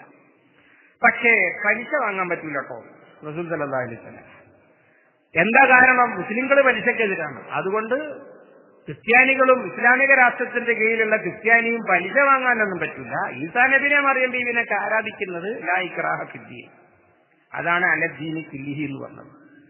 അൻ യദിൻഹും ഹത്താ യുഅ്തുൽ ജിസിയത അൻ യദിൻഹും സാഖിറൂൻ, മുസ്ലിമായിട്ട് ജീവിക്കാം, താഴ്മയോടുകൂടി ജിസിയ കൊടുക്കേണ്ടി വരും. ബാക്കി കാര്യങ്ങളിലൊക്കെ ഇസ്ലാമിന്റെ മേലെ കീഴിലാകും അവർ. ഇതാണ് ഈ യുദ്ഹിറഹു അലദ്ദീനി കുല്ലിഹി എന്ന് പറഞ്ഞത്. രണ്ടിടത്ത് പറയുന്നുണ്ട് അല്ലാഹു തആല. ആ ഗോളിന് വേണ്ടി ചെയ്യുന്നതൊക്കെ സൽക്കർമ്മമാണ്. മുഖത്തെ പുഞ്ചിരി സദക്കയാണെന്ന് പറഞ്ഞിട്ടുണ്ട് റസൂൽ സല്ലല്ലാഹു അലൈഹി വസല്ലം. പുഞ്ചിരി സദക്ക മാത്രമേ, പുഞ്ചിരി ഭയങ്കര അപകടമായിരിക്കും അല്ലേ? ഏതെങ്കിലും പെണ്ണിന്റെ മുഖത്തൊക്കെ നോക്കി വെറുതെ ചിരിച്ചാൽ ഇവരെ അറിയില്ല. എപ്പോഴാണ് സദക്കയാകുന്നത്? അള്ളാഹുവിലേക്കും അവന്റെ ദീനിലേക്കും മനുഷ്യരെ അടുപ്പിക്കുന്ന പുഞ്ചിരിയാകുമ്പോൾ അതുപോലും സദക്കയാണ്. പള്ളിയിലേക്ക് നടന്നു പോകുന്ന സ്റ്റെപ്പ് സദക്കയാണെന്ന്. എങ്ങനെ സദക്കയാകുന്നത്? ഇസ്ലാമിക സമൂഹത്തിന്റെ ഒരു സിനർജി മേക്കിംഗ്, സാമൂഹ്യ ബോധത്തിന്റെ ഒരു ഉണർത്തൽ അതിലൂടെ നടക്കുന്നുണ്ട്. അതുകൊണ്ട് സ്റ്റെപ്പ് പുണ്യമാണ്. വിശദമായി നിങ്ങൾ പഠിച്ചു നോക്കിക്കോ. ഇങ്ങനെ എല്ലാറ്റിനും പ്രതിഫലം കിട്ടും. അതൊക്കെ പുണ്യമാണ്. എന്തിനു വേണ്ടിയാകുമ്പോൾ ഈ തെക്കൂന കലിമത്തുല്ലാഹി ഹിയൽ വഴിയ, അള്ളാഹുവിന്റെ വചനം ഔന്നത്യം നേടുന്നതിന് വേണ്ടി ആകുമ്പോൾ ഒക്കെ ഫീ സബീലില്ലയാണ്. ഫീ സബീലില്ലയാണ്. ബദറിലേക്ക് പോകാതെ ബദറിലേക്ക് പോയ റസൂൽ സല്ലല്ലാഹു അലൈഹി വസല്ലമയുടെയും അനുയായികളുടെയും കാര്യം നോക്കി മദീനയിൽ തന്നെ ഇരുന്ന ഉസ്മാൻ ഇബ്നു അഫ്ഫാൻ റളിയല്ലാഹു അൻഹു ബദരീങ്ങളിൽപ്പെട്ടവനാണ്. അതായി പറയുന്നത്. എല്ലാവർക്കും റോള് വ്യത്യസ്തം, ഗോളൊന്ന്, എല്ലാവർക്കും പ്രതിഫലവും കിട്ടും. ഇങ്ങനെ തുടങ്ങി ടീമിൽ എന്തൊക്കെയുണ്ടോ അതുണ്ട്. എങ്കിൽ നമ്മളൊരു ടീമാണോ? അല്ല. ടീമാണെങ്കിൽ ക്യാപ്റ്റൻ ആരെന്ന് പറയും? അത്തിയുല്ലാഹ വ അത്തിയുർ റസൂല, അള്ളാഹിനെ അനുസരിക്കണം, റസൂലിനെ അനുസരിക്കണം. വല്ല വർക്കുണ്ടോ? ഇല്ല. എന്നാ ശരി, ഉലുൽ അംരി മിൻകും, അത് ആരെ അനുസരിക്കേണ്ടത്? ഈമാനും തഖ്വയും ആത്മീയതയും ഒക്കെ ഇങ്ങോട്ട് കയറിയ ആളെ അനുസരിക്കാൻ തയ്യാറാണെന്നേ ഉലുൽ അംറിനെ കാണിച്ചതാ. ശൂന്യമാണ്. എന്നാലോ നേതാക്കന്മാരെയും ഭരണാധികാരികളെയും തടഞ്ഞിട്ട് നടക്കാനും വയ്യ. ചില അറബ് രാജ്യങ്ങൾ മുസ്ലിം രാജ്യമാണ്. മോർണിംഗ് വാക്കിന് ഇറങ്ങുമ്പോൾ സൂക്ഷിച്ചില്ലെങ്കിൽ അതിർത്തി കടന്ന വിസ പ്രശ്നവും. അരമണിക്കൂർ നടന്നാൽ ഈ അതിർത്തിയിൽ നിന്ന് ആ അതിർത്തിയിൽ എത്തും. നോക്കാതെ നടന്നാൽ അപ്പുറത്തെത്തി കളയും. രാജ്യം മാറിപ്പോകും നടക്കുന്നതിന്റെ ഇടയിൽ. അപ്പൊ പിന്നെ വിസയും പാസ്പോർട്ടൊക്കെ പ്രശ്നമായിരിക്കുമല്ലോ. ഇങ്ങനെയുള്ള വമ്പൻ രാജ്യങ്ങൾ വരെയായി കഷ്ണമാണ്. ഇതിന്റെ കുഴപ്പമെന്താ? നിങ്ങളൊന്ന് ആലോചിച്ച് നോക്കില്ല. അങ്ങനെ ഒരു ഉലുൽ അംർ ഉണ്ടായിരുന്നെങ്കിൽ, പേരിനെങ്കിലും ഒരു ഇസ്ലാമിക ഖിലാഫത്ത് എന്നുകൊണ്ടൊരു സാധനം ഉണ്ടായ കാലത്ത്, അതിന് ഒരുപാട് ന്യൂനതകൾ ഉണ്ടെങ്കിൽ തന്നെ ഈ ബാപ്പ ഉള്ളിടത്തോളം കാലം എത്തിമാവില്ലല്ലോ. ബാപ്പ പലതരം ബാപ്പ ഉണ്ടാവും. നോക്കണ വാപ്പയും നോക്കാത്ത വാപ്പയും അല്ലേ? കഴിഞ്ഞ അടുത്ത റബ്ബുർഹം വാലിദീന കമാ റബ്ബയാനി സഗീറ എന്നുള്ള പ്രാർത്ഥനയെ കുറിച്ച് പറഞ്ഞപ്പോ പരിപാടി കഴിഞ്ഞതിന്റെ ശേഷം ഒരാൾ എന്നോട് തിരിച്ചു വെച്ചു, എന്നോട് ചെറുപ്പത്തിൽ കാരുണ്യം കാണിച്ചതുപോലെ എന്റെ വാപ്പയോടും കാരുണ്യം കാണിക്കണം എന്നല്ലേ ഇതിന്റെ അർത്ഥം. എന്നോട് ചെറുപ്പത്തിൽ കാട്ടിയതുപോലെ വാപ്പ ആത്മാവോട് അള്ളാഹു താല കാട്ടിയ അയാളെ കാര്യം പോക്കാണ് കേട്ടോ. അതിന് മാത്രം വലിയ ദ്രോഹം എന്നോടും എന്റെ ഉമ്മാനോടും ചെറുപ്പത്തിലാണ് ചെയ്തിട്ടുണ്ട്. അങ്ങനെ ചെയ്താൽ മതി അയാളോടും അല്ലേ? അങ്ങനെയല്ല. അങ്ങനെ എന്ന പോലെ മുസ്ലിം ലോകം പലതായി ചിന്നിച്ചിതറിയിട്ട് ഒരുപാട് രാജ്യങ്ങളായിട്ട് മാറിയിരിക്കും. അതുകൊണ്ട് ഉലുൽ അംറിനെ അനുസരിക്കാൻ തയ്യാറാണ് ഇല്ല. ഉണ്ടായിരുന്നെങ്കിൽ ഈ പ്രശ്നം ഉണ്ടാകുകയിരുന്നില്ല. അങ്ങനെ ഒരു വാപ്പയുള്ള കാലത്ത് ഇസ്രായേലിൽ ഇല്ല. അതില്ലാതായതിനു ശേഷമാണ് ഇസ്രായേൽ ഉണ്ടാകാൻ തുടങ്ങിയത്. ഇപ്പൊ അങ്ങനൊന്നും ഉണ്ടായിരുന്നെങ്കിൽ ഗസ ഇസ്രായേലിനെ കീഴടക്കുകയായിരുന്നു ചെയ്യുക, അല്ലാതെ തിരിച്ചല്ല. ഇല്ലേ? നമുക്ക് പ്രശ്നമായിട്ട് ബോധ്യം വന്നിട്ടുള്ള കുറെ കാര്യങ്ങളുണ്ട്. ഉദാഹരണമായിട്ട് അനൈക്യം, അഭിപ്രായ വ്യത്യാസങ്ങൾ മുസ്ലിംകൾ തമ്മിലുള്ള. ഇസ്ലാമിക സമൂഹത്തിനൊരു നേതൃത്വം ഉണ്ടായിരുന്നെങ്കിൽ എല്ലാ അഭിപ്രായക്കാരെയും വിളിച്ചിട്ട് ഒരു ചർച്ച നടത്തിയിട്ട് ഏറിപ്പോയ ഒരു മാസം കൊണ്ട് തീർക്കാവുന്ന കേസല്ലേ ഇതിലുള്ളൂ. കാരണം മെയിൻ കാര്യങ്ങളിൽ അഭിപ്രായ ഐക്യമുള്ള കാര്യങ്ങളാണല്ലോ കൂടുതൽ. വ്യത്യാസമുള്ളത് കുറച്ചേ ഉള്ളൂ, പക്ഷെ പറയില്ലതാണ് ഇങ്ങനെ എന്നേ ഉള്ളൂ. ദാരിദ്ര്യം, കഷ്ടപ്പാട്, പണമില്ലാഞ്ഞിട്ടല്ല. ഈ അറബ് ലോകത്തൊക്കെ ഈ പാശ്ചാത്യ ശക്തികൾ ഇങ്ങനെ കെണിഞ്ഞുകൂടിയിരിക്കുന്നത് എന്തിനാണ്? അത് പഞ്ചാരച്ചാക്കും ഇവര് ഉറുമ്പുകളുമാണ്. നമ്മുടെ സമ്പത്തിന്റെ മുമ്പിൽ യഥാർത്ഥത്തിൽ അവരൊന്നും അല്ല. അവരുടെ കയ്യിലുള്ളത് വരെ നമ്മുടെ അടുത്ത് നിന്ന് അടിച്ചു മാറ്റിയതാണ്. ഇങ്ങനെ സമ്പത്തിന്റെ മഹാശേഖരമുണ്ട്. പക്ഷേ ഉള്ളിടത്തിനടുത്ത് ഇല്ലാത്തടത്ത് കൊടുക്കാൻ എന്റെ ബാധ്യതയാണ് അത് എന്ന് കരുതുന്ന ഒരാളില്ല. അതേ ഉള്ളൂ കമ്മി. ലൗമാത്ത ശാത്തൻ ഫീ ലൈലി ഫുറാത്ത് ലകാന ഉമർ മസ്ഊലൻ അൻ. യൂഫ്രട്ടീസിന്റെ തീരത്ത് ആട്ടും കുത്തി വിശന്ന് ചത്താലും എന്നോട് ചോദിക്കുമല്ലോ എന്ന് പറഞ്ഞ് കരഞ്ഞിട്ടുണ്ട്. ആ മക്കയിലും മദീനയിലൊക്കെ അതിലും വലിയ കസേരയിലും സിംഹാസനത്തിലൊക്കെ ഒരുപാട് പേർ ഇരിക്കുന്നുണ്ട്. വല്ലതുമൊക്കെ തരാം. നമ്മളും ആ ഫണ്ടിലേക്ക് നമ്മളെ വകയും കുറച്ച് മൈദപ്പൊടിയുടെ പാക്കറ്റും അല്ലേ, കുറച്ച് പാൽ പാക്കറ്റും അങ്ങനെയുള്ളതൊക്കെ നമ്മളും തന്നേക്കാമേ. അങ്ങനെയാണോ ഇപ്പൊ നമ്മൾ ചിന്തിക്കുന്നത്? നമ്മുടെ സഹോദരന്മാർ, നമ്മുടെ മക്കൾ ഗൾഫ് രാജ്യങ്ങളിൽ വലിയ പ്രയാസത്തിലാണ്. പ്രയാസത്തിന്റെ ആഴം അവർക്ക് മനസ്സിലായിട്ടില്ലാത്തത് കൊണ്ട് ചിലരൊക്കെ വലിയ സമാധാന മെസ്സേജൊക്കെ തരുന്നത്. എന്താ നമ്മുടെ തീരുമാനം? അവന് എന്തെങ്കിലും എന്റെ വകയിട്ട് ഞാനും കൊടുത്തോളാം മോന് എന്നാ തീരുമാനിക്കുന്നു വാപ്പ? അല്ലല്ലോ. ഇരിക്കപ്പുറതി ഉണ്ടാവില്ലല്ലോ നമുക്ക് നമ്മുടെ ചോരയെ ഇങ്ങോട്ട് രക്ഷിക്കാഞ്ഞിട്ട്. അതാണ് ലൗമാത്ത ശാത്തിൻ ഫീ ലൈലി ഫുറാത്ത് എന്ന് പറഞ്ഞത്. അത് ഇപ്പൊ ഇവരുടെ ബാധ്യത അല്ലാതെയാക്കിയത് എങ്ങനെയാണ്? ഒരു ഉമ്മത്ത് അല്ലാതെയായി. ഖുർആൻ ഇന്നമൽ മുഅ്മിനൂന ഇഖ്വ എന്ന് പറഞ്ഞ ആയത്തിന് പ്രയോറിറ്റി ഇല്ലാതെയായി. അതിർത്തിക്ക് ഇപ്പുറത്തുള്ളവനാണെങ്കിൽ നോക്കാം, ആ വരന്റെ അപ്പുറത്തുള്ളവനാണെങ്കിൽ എനിക്ക് ബാധ്യതയില്ല. അങ്ങനെ ഇത് കുഫ്റാണെന്ന് അള്ളാഹുവിന്റെ ആയത്തിന്റെ നേർ വിപരീതം ചെയ്യലാണ് ഈ ചെയ്യുന്നത്. അതുകൊണ്ടാണ് നമ്മൾ ഇക്കോലത്തിലായത്. ഇത് കുഫ്റാണെന്ന് എവിടുന്നാ കിട്ടിയത്? അതിർത്തിക്കപ്പുറത്തുള്ളവൻ എന്റേതല്ലാന്ന് വിചാരിക്കലോ ശത്രുവാണെന്ന് വിചാരിക്കലോ ഒക്കെ കുഫ്റാണ്. ഞാൻ പറഞ്ഞു വന്നത് ഈ പ്രശ്നങ്ങളൊക്കെ അഭിപ്രായ വ്യത്യാസം, ദാരിദ്ര്യം, പിന്നെ നമ്മളിവിടെ അനുഭവിക്കുന്ന വർഗീയ ഫാസിസ്റ്റ് ദുർഭൂതം ഒരു രോമത്തുമ തൊടുവായിരുന്നില്ല. അങ്ങനെയൊന്നും ഉണ്ടായിരുന്നെങ്കിൽ മുസ്ലിം സമുദായത്തിൽപ്പെട്ട ഒരൊറ്റ ഒരുത്തന്റെ നേരെ ഇന്ന് വിരല് ചൂണ്ടാൻ കഴിയുമായിരുന്നില്ല. ഗാന്ധിജിക്ക് ട്രെയിനിൽ നിന്ന് ചവിട്ട് കിട്ടിയത് എന്തിനാ? മനുഷ്യന്മാരൊക്കെ സമന്മാരാണ്, ബ്രിട്ടീഷുകാർക്ക് ഇവിടെ പ്രത്യേകിച്ച് പദവിയൊന്നുമില്ല എന്ന് പറഞ്ഞിട്ട് അവര് കയറുന്ന കമ്പാർട്ട്മെന്റിൽ കയറി ചെന്നു. അതല്ലേ പ്രശ്നം. കമ്പാർട്ട്മെന്റിൽ കയറിയിട്ടുള്ളൂ, അല്ലാതെ ഗാന്ധിജി ആരെയും ദ്രോഹിക്കുന്ന ആളൊന്നും അല്ലല്ലോ. അപ്പോഴാണ് ഈ ചവിട്ടിപ്പുറത്താക്കൽ വരുന്നത്.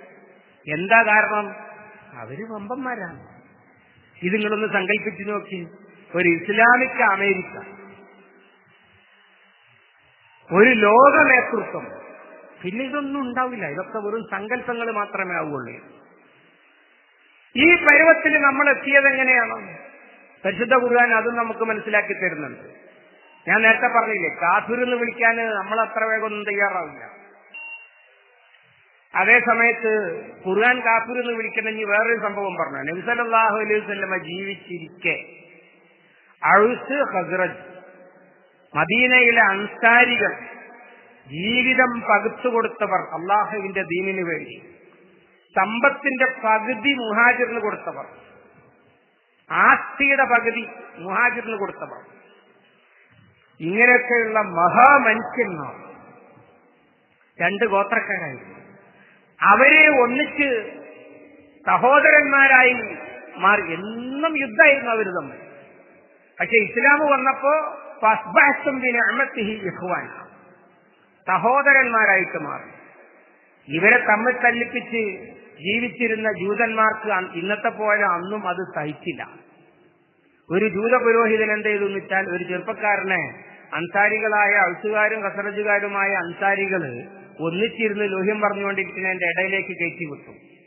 എന്നിട്ട് അവൻ ഇവരെ പഴയ യുദ്ധസ്മരണകളിലേക്ക് ചർച്ച കൊണ്ടുപോയി. വിഷയം പറ്റില്ല, നമുക്കറിയുന്ന ഒരു പണിയാണ്. അങ്ങനെ കുറച്ചു കഴിഞ്ഞപ്പോ അന്ന് നടന്ന ബുവാസി യുദ്ധത്തിൽ ഔസല്ലേ ജയിച്ചത്? അപ്പൊ ഖസറജുകാർ അല്ലല്ല ഞങ്ങളാ ജയിച്ചത്. ഔസുകാർ അല്ല ഞങ്ങളല്ലേ ജയിച്ചത്. അല്ല ഞങ്ങളാണ്. ഈ തർക്കം മൂത്തിട്ട് അവസാനം നിങ്ങൾ ഇപ്പൊ ഒരു യുദ്ധത്തിലുണ്ടോ? ഇപ്പൊ നമ്മളൊരു യുദ്ധം നടത്തുന്നാലിപ്പോ ഔസുകാരും ഖസറജുകാരും കൂടി ഉണ്ട്, കാണാലോ നമുക്ക്. അപ്പൊ ഔസുകാരെ വരൂ, ഖസറജുകാരെ വരൂ, ഇങ്ങനെ ഹരമൂക്കാണ്. അപ്പോഴാണ് റസൂൽ സല്ലല്ലാഹു അലൈഹി വസല്ലമ ഓടി വന്നിട്ട് ചോദിക്കുന്നത്. ആ വരവിലിറങ്ങിയ ആയത്താണ് വകൈഫ തക്ഫുറൂൻ വഫീകും തുത്ലാ അലൈക്കും ആയാത്തുല്ലാഹി വഫീകും റസൂൽ വഅൻതും തുത്ലാ അലൈക്കും ആയാത്തുല്ലാഹി വഫീകും റസൂലു. എങ്ങനെ കാഫിറാകുന്നു നിങ്ങൾ? നിങ്ങൾക്കിടയിലാണ് അള്ളാഹുവിന്റെ ആയത്ത് ഓതി കേൾപ്പിക്കപ്പെടുന്നത്. നിങ്ങളുടെ ഇടയിലാണ് അള്ളാഹുവിന്റെ റസൂല് ജീവിച്ചിരിക്കുന്നത്. എന്നിട്ട് നിങ്ങൾ എങ്ങനെ കാഫിറാകുന്നടോ എന്നാണ് ചോദ്യം. കാഫിറാകുമെന്ന് നമ്മൾ പറയണ എന്തെങ്കിലും ഒരു കാര്യം അവർ ചെയ്തിട്ടുണ്ടോ? ഇത് അള്ളാന്റെ റസൂലൊന്നുമല്ല, വെറുതെ പറയുകയാണെന്ന് അവർ പറഞ്ഞിട്ടുണ്ടോ? ഇത് അള്ളാന്റെ കിതാബ് അള്ളാഹ് ഇറക്കുമെന്നല്ല, വെറുതെ ആരോ എഴുതിണ്ടാക്കുകയാണെന്ന് അവർ പറഞ്ഞിട്ടുണ്ടോ? അള്ളാഹ്ക്ക് പങ്കുകാരുണ്ടെന്ന് പറഞ്ഞോ? പരലോകം ഇല്ല എന്ന് പറഞ്ഞോ? ഇതിലേതെങ്കിലും ഒരു നിയമം ഞങ്ങൾ അനുസരിക്കില്ല എന്ന് പറഞ്ഞോ? ഇതൊന്നും പറഞ്ഞിട്ടില്ല. പിന്നെ ഔസും ഖസറജും കൂടി ഗോത്രപ്പേരിൽ പോരിൽ തമ്മിലടിക്കും, ഇത്ര തീരുമാനിച്ചിട്ടുള്ളൂ. അതിനെന്തിനാ കൈഫ തക്ഫുറൂൻ കൈഫ തഅസൂൻ അല്ലാഹ്, നിങ്ങൾ എങ്ങനെ അള്ളാഹനെ ധിക്കരിക്കുന്നു എന്നൊക്കെ ചോദിച്ചാൽ നമുക്ക് മനസ്സിലാകുമായിരുന്നു. അവിടെ നിന്ന് നിന്നില്ലല്ലോ. വളരെ ഗുരുതരമായ വാക്കല്ലേ ഈ ചോദ്യം. കൈഫ തക്ഫുറൂന ബില്ലാഹി, എങ്ങനെ നിങ്ങൾ അള്ളാഹുവിനെ നിഷേധിക്കുന്നു എന്നാണ് ചോദിക്കുന്നത്. അള്ളാഹ് ഇല്ല എന്നൊന്നും അവർ പറഞ്ഞിട്ടില്ല. എങ്കിൽ അന്ന് അങ്ങനെ ചോദിച്ചെങ്കിൽ ഖത്തറും ഖത്തറും സൗദിയും തമ്മിൽ തെറ്റുമ്പോ എന്നിട്ട് യുദ്ധത്തിന് ഒരുങ്ങുമ്പോ എന്താ അത് ചോദിക്കാത്തത്? ഇങ്ങനെ മുസ്ലിം രാജ്യങ്ങൾ തമ്മിൽ തല്ലുമ്പോ ഇതെന്താ വിഷയമാകാത്തത്? ആ കുഫ്റാണ് ഈ നിലനിൽക്കുന്നത്. അതാണ് നമ്മളത് ഇന്ത്യരാക്കിയത്. അങ്ങനെ ഞാൻ പറഞ്ഞ കാട്ടുപോത്തുകളെ പോലെ ഒന്നായിട്ടും പലതായിട്ട് സ്വന്തം തീറ്റയെക്കുറിച്ച് മാത്രം ചിന്തിക്കുന്ന വെറും പോത്തുകളുടെ ലോകമായിട്ട് മുസ്ലിം ലോകം മാറിയപ്പോ ഉണ്ടായ ദുരന്തമാണ്. ദുരന്തം അവിടെ പോലും നിൽക്കുന്നതല്ല, ആശയപരമായി പോലും ഇത് പ്രശ്നമാണ്. ഇസ്ലാം സത്യമാണ് എന്ന് പറയാൻ കഴിയാത്തതാണ്. ഇപ്പൊ കഴിഞ്ഞ ആഴ്ചകളിൽ ഇതിൽ നിങ്ങൾ വായിച്ചിട്ടുണ്ടാകും. പിന്നെ ബഹുമാന്യനായ ഖുർആൻ വ്യാഖ്യാതാവ് മുതവല്ലി ഷഅറാബി അലൈഹി റഹ്മാൻ, അദ്ദേഹം യൂറോപ്പിൽ ചെന്നപ്പോ ഒരു ഓറിയന്റലിസ്റ്റ് പണ്ഡിതൻ അമുസ്ലിം അദ്ദേഹത്തോട് ചോദിച്ചത്രേ, ഇപ്പൊ നിങ്ങളെ ഖുർആൻ തെറ്റാന്ന് തെളിഞ്ഞില്ല. എന്താ തെറ്റ്? വലൻ യജഅലല്ലാഹു ലിൽ കാഫിരീന അലൽ മുഅ്മിനീന സബീല, സത്യനിഷേധികൾക്ക് മുഅ്മിനുകൾക്കെതിരിൽ ഒരു മാർഗവും അള്ളാഹു ഉണ്ടാക്കി കൊടുക്കൂല എന്നല്ലേ നിങ്ങളെ സൂറത്തുൽ നിസായിൽ പറഞ്ഞിരിക്കുന്നത്? അതെ, ഇപ്പൊ നിങ്ങളൊക്കെ ഞങ്ങളുടെ കയ്യിലായില്ലേ? ഏത് ഈ സംഭവത്തിന്റെ ഒക്കെ മുമ്പാട്ടോ. മുത്തവല്ലി ഷേറായി മരിച്ചിട്ടിപ്പോ ഒരു കൊല്ലത്തോളായി. ഇപ്പൊ നിങ്ങൾക്കൊക്കെ മേലെ ഞങ്ങൾക്ക് വഴി ഉണ്ടായില്ലേ? സകലതിന് ഞങ്ങൾ കീഴ്പ്പെടുത്തിയില്ലേ? അപ്പൊ ഖുർആൻ അള്ളാഹ് ഇറക്കിയതല്ലാന്ന് ഇനി സമ്മതിച്ചൂടെ എന്നാണ് ചോദ്യത്തിന്റെ അർത്ഥം. ഇപ്പൊ തെളിഞ്ഞില്ല എന്നാണ്. അതിന് മുത്തവല്ലി ഷേറാവി പറഞ്ഞത് മറുപടി വായിച്ചിട്ടുണ്ടാവും. കഴിഞ്ഞ ഏതാനും ആഴ്ചകൾക്ക് മുമ്പ് പ്രബോധനത്തിൽ ഒരു ലേഖനത്തിന്റെ ഭാഗമായിട്ട് അത് വന്നിരുന്നു. അപ്പൊ അദ്ദേഹം പറഞ്ഞു, ഇല്ല, ഖുർആൻ ശരിയെന്നാ തെളിഞ്ഞത്. അതെങ്ങനെ? വലൻ യജ്അലല്ലാഹു ലിൽ കാഫിരീന അലൽ മുഅ്മിനീന സബീല എന്നാണ്. മുഅ്മിനീങ്ങൾക്ക് എതിരിൽ കാഫിറിനൊരു വഴിയും അല്ലാഹ് ഉണ്ടാക്കി കൊടുക്കില്ല എന്നാ പറഞ്ഞത്. എന്ന് പറഞ്ഞാൽ മുഅ്മിന് എല്ലാവരും പെർഫെക്റ്റ് ഓക്കെയാണ്.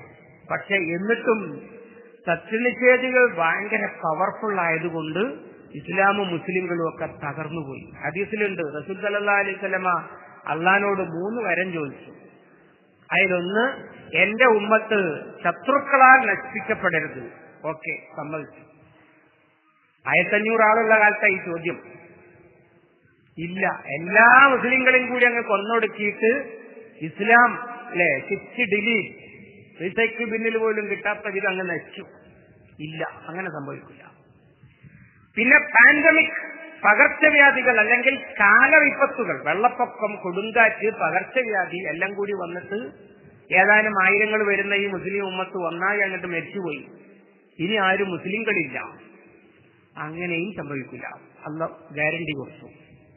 മൂന്നാമതൊന്ന്, എന്റെ ഉമ്മത്ത് തമ്മിൽ തല്ലി നശിക്കരുത്. ഏതൊരു സദസ്സിൽ ഞാനിത് പറഞ്ഞപ്പോ ഒരാൾ എണീറ്റ് ഇങ്ങോട്ട് പറഞ്ഞു, അത് മാത്രം തന്നാൽ മതിയായിരുന്നു, മറ്റേത് നമുക്ക് സാരല്ലേ. അത് അല്ലാഹ് കൊടുത്തില്ല. എന്തുകൊണ്ട് കൊടുക്കില്ല? ഞാൻ ഈ ഓതിയച്ചായത്തിന്റെ ബാക്കി എന്താ? തഖുല്ലാഹ ഹഖ തുഖാതി വലാ തമൂതുന്ന ഇല്ലാ വഅൻതും മുസ്ലിമൂൻ വഅതസിമു ബിഹബിലില്ലാഹി ജമീഅൻ വലാ തഫറഖു. നിങ്ങൾ ഭിന്നിക്കരുത് എന്ന് അല്ലാഹു തആല എങ്ങോട്ട് പറയാ? മാഷ് കുട്ടികളോട് പറയാ, പരീക്ഷ എടുത്തിരിക്കുന്ന എല്ലാവരും നല്ലോണം പഠിക്കണം, എന്നാലേ ജയിക്കുള്ളൂ. എന്നിട്ട് പിന്നെ മാഷ് പറയാ, നിങ്ങൾ പഠിച്ചില്ലെങ്കിലും ജയിപ്പിക്കുന്ന കാര്യം ഞാൻ ഏറ്റിരിക്കുന്നു. അങ്ങനെ ഇങ്ങനെ ഒരു നല്ല മാഷ് പറയും. അല്ലാഹു തആല പറയാ, നിങ്ങൾ ഭിന്നിക്കാതെ നോക്കി നിങ്ങൾ ചെയ്യണം. എന്നിട്ട് പിന്നെ പറയാ, അത് ഞാൻ തന്നെ നോക്കിക്കൊള്ളാം. ശത്രുക്കളെ നിങ്ങളെ നശിപ്പിക്കുന്നത് ഞാൻ തന്നെ നോക്കിക്കൊള്ളാം. പകർച്ചവ്യാധി കൊണ്ടോ വിപത്ത് കൊണ്ടോ നിങ്ങൾ ഇല്ലാതെയായി പോകുന്നു, അതും ഞാൻ നോക്കിക്കൊള്ളാം. അതിലൊന്നും നിങ്ങൾ ടെൻഷൻ അടിക്കേണ്ട കാര്യമില്ല. പക്ഷേ ഇത് നിങ്ങളെ നോക്കണം എന്ന് പറയാം. ഭിന്നിച്ച് തകരില്ല, അത് നമ്മൾ നോക്കണം എന്ന പോലെ അല്ലാഹു തആല വലാ തഫറഖു എന്ന് എത്രത്താ പറഞ്ഞിരിക്കുന്നത്. ആ ഫിർഖത്ത്, അതാണിപ്പോ അനുഭവിക്കുന്ന പ്രശ്നം എന്ന് പറഞ്ഞത്. നാഥന്മാരൊരുപാടുണ്ട്, എന്നാൽ നാഥനൊന്നില്ല, ഒരു നാഥനായിട്ടൊന്നില്ല. അതുകൊണ്ട് ഏത് പുലിക്കും ചെന്നായക്കും വന്ന് വിളയാടാം മുസ്ലിം ലോകത്ത്. ചോദിക്കാനും പറയാനും ആരുമില്ല. ഇത് ആ കുഫ്റിന്റെ ഫലമാണ്. അള്ളാഹു പറഞ്ഞിടത്തുനിന്ന് നമ്മൾ പോയതിന്റെ ഫലമാണ്. അത് തിരുത്തുകയല്ലാതെ വേറെ ഒരു എളുപ്പവഴിയും ഇല്ല. നജ്മുദ്ദീൻ അർബക്കാൻ എന്ന് പറയുന്ന തുർക്കിയിലെ പഴയ പ്രധാനമന്ത്രിയൊക്കെ ആയിരുന്ന അയാൾക്ക് രാഷ്ട്രീയം ഉണ്ടായിരുന്നു. ഒരു ഇസ്ലാമിക് ഐക്യരാഷ്ട്ര സംഘടന, അതുപോലെ ഒരു ഇസ്ലാമിക് നാറ്റോ നടക്കില്ല. കാരണം എന്താ? അത് ഉണ്ടാക്കാനുള്ളവരുടെ ഒക്കെ വാല് അമേരിക്കയുടെ അമ്മിക്കടിയിലാണ്. അവിടുന്ന് അനങ്ങൂല. പണ്ട് ഫൈസൽ രാജാവ് അമേരിക്ക ഭീഷണിപ്പെടുത്തിയപ്പോ പറഞ്ഞു, നിങ്ങൾ ആക്രമണം നേരിടാനൊന്നും ഞങ്ങൾക്ക് കഴിയില്ല, പക്ഷെ ഞങ്ങളെ പെട്രോൾ കിണറുകൾ മണലിട്ടണ്ട് നിറക്കും, ഞങ്ങൾ മൂടിക്കളയും. ആ വാചകത്തിന് അമേരിക്ക പ്രതികാരം ചെയ്തത് സ്വന്തം ബന്ധുവിനെ കൊണ്ട് തന്നെ അയാളെ വെടിവെച്ച് കൊന്നിട്ടാണ്. അയാളുടെ ഒരു മോന് കഴിഞ്ഞ ദിവസം ഒരു പ്രസ്താവന ഇറക്കിയിട്ടുണ്ട്. അമേരിക്കക്ക് സമാധാനത്തിലും നീതിയിലുമാണ് താല്പര്യമെങ്കിൽ ബോംബിടേണ്ടത് ഇറാനിലല്ല, ഇസ്രായേലിലായിരുന്നു. അവിടെയാണ് ആറ്റം ബോംബ് ഒരുപാടുള്ളത്. മറ്റൊരു ഉണ്ടാക്കാൻ പോകുന്നു എന്നുള്ളല്ലോ സംശയമുള്ളൂ. അമേരിക്കയുടെ ഇരട്ടത്താപ്പ് എന്നൊക്കെയുള്ള വാക്കയാൾ ഉപയോഗിച്ചു. അയാളുടെ കാര്യം പോക്കാണ്. അയാളുടെ കാര്യം പോക്കാണ് എന്ന് നമുക്കതേക്കുറിച്ച് ഇനി പറയാൻ കഴിയും. കാരണം എന്താ? അന്തസ്സോടുകൂടിയുള്ള ഒരു വാചകം പോലും പൊറപ്പിക്കുകയില്ല. ഒരുപാട് കണികൾ വെച്ചിരിക്കുന്നു. മുസ്ലിം ലോകമെങ്ങാനും സാമ്രാജ്യത്വ ശക്തികൾക്കെതിരെ പഴയ കോളനികളിൽ നിന്ന് സ്വാതന്ത്ര്യ സമരം നേടാൻ വേണ്ടിയുള്ള സമരങ്ങൾ പോലെ ഭരണാധികാരികളെ മാറ്റി നിർത്തി ജനങ്ങൾ രംഗത്ത് വരിക വരെ ചെയ്താൽ അവരെ നേരിടുവാനുള്ള ആയുധശേഖരം അവരുടെ ചെലവിൽ തന്നെ വാങ്ങി നിർത്തി വെച്ചിരിക്കുന്നു. അത് ഇപ്പൊ പോലും ഉപയോഗിക്കണില്ല. അതുകൊണ്ടാണ് ഖത്തറിന്റെ മിസൈൽ ഉപയോഗിക്കേണ്ടി വരുന്നത്. ഖത്തറിന് വേറെ പണിയുണ്ട്, അത് നിങ്ങൾ നോക്കണം എന്ന് പറഞ്ഞിട്ടല്ലേ ഉറപ്പ് ഇവരവിടെ അതെങ്കിലും അമേരിക്കയെ രക്ഷിക്കാൻ വേണ്ടി ഖത്തറിന്റെ മിസൈൽ ചെലവാക്കേണ്ടി വരുന്നത് അതുകൊണ്ടാണ്. അത് വേറെ ആവശ്യം വരുന്നുണ്ട് ഇവിടെ. ഇങ്ങനെ കഴുത്ത് വരെ അമ്മിക്കടിയിൽ വാലല്ല കഴുത്തന്നെ വെച്ചു കൊടുത്തിരിക്കുന്നു. സമ്പത്ത് ഇറാനിലെ ഷാ തകർന്നപ്പോ ഇറാന്റെ ഷായുടെ പണം മുഴുവൻ അമേരിക്കയിലുണ്ടായിരുന്നത് കൊടുക്കൂല എന്ന് പറഞ്ഞു. വിദ്യാർത്ഥികൾ മാസങ്ങൾ നീളുന്ന സമരം ചെയ്ത് വാങ്ങി. ആ സമരത്തിന് നേതൃത്വം കൊടുത്ത ആളായിരുന്നു ഈ ഖമനായിയും അതിന്റെ മുമ്പ് പ്രസിഡന്റായിരുന്ന അഹമ്മദിനജാദും ഒക്കെ. സമരം ചെയ്ത് പിടിച്ചു വാങ്ങി. സൗദിയുടെ, കുവൈത്തിന്റെ, ഖത്തറിന്റെ, അമേരിക്കൻ ബാങ്കിലെ പണം കൊടുക്കൂല ഞങ്ങൾ എന്ന് പറഞ്ഞാൽ സൗദി രാജാവിന് പിന്നെയും ഒരു സ്കോപ്പ് ഉണ്ട്. അയാൾക്ക് ഹറമിൽ മുണ്ട് വിരിച്ച് വാങ്ങു പറയാൻ പറ്റും. ഒരുപാട് ആള് ചെല്ലുന്ന സ്ഥലമുണ്ടല്ലോ അവിടെ.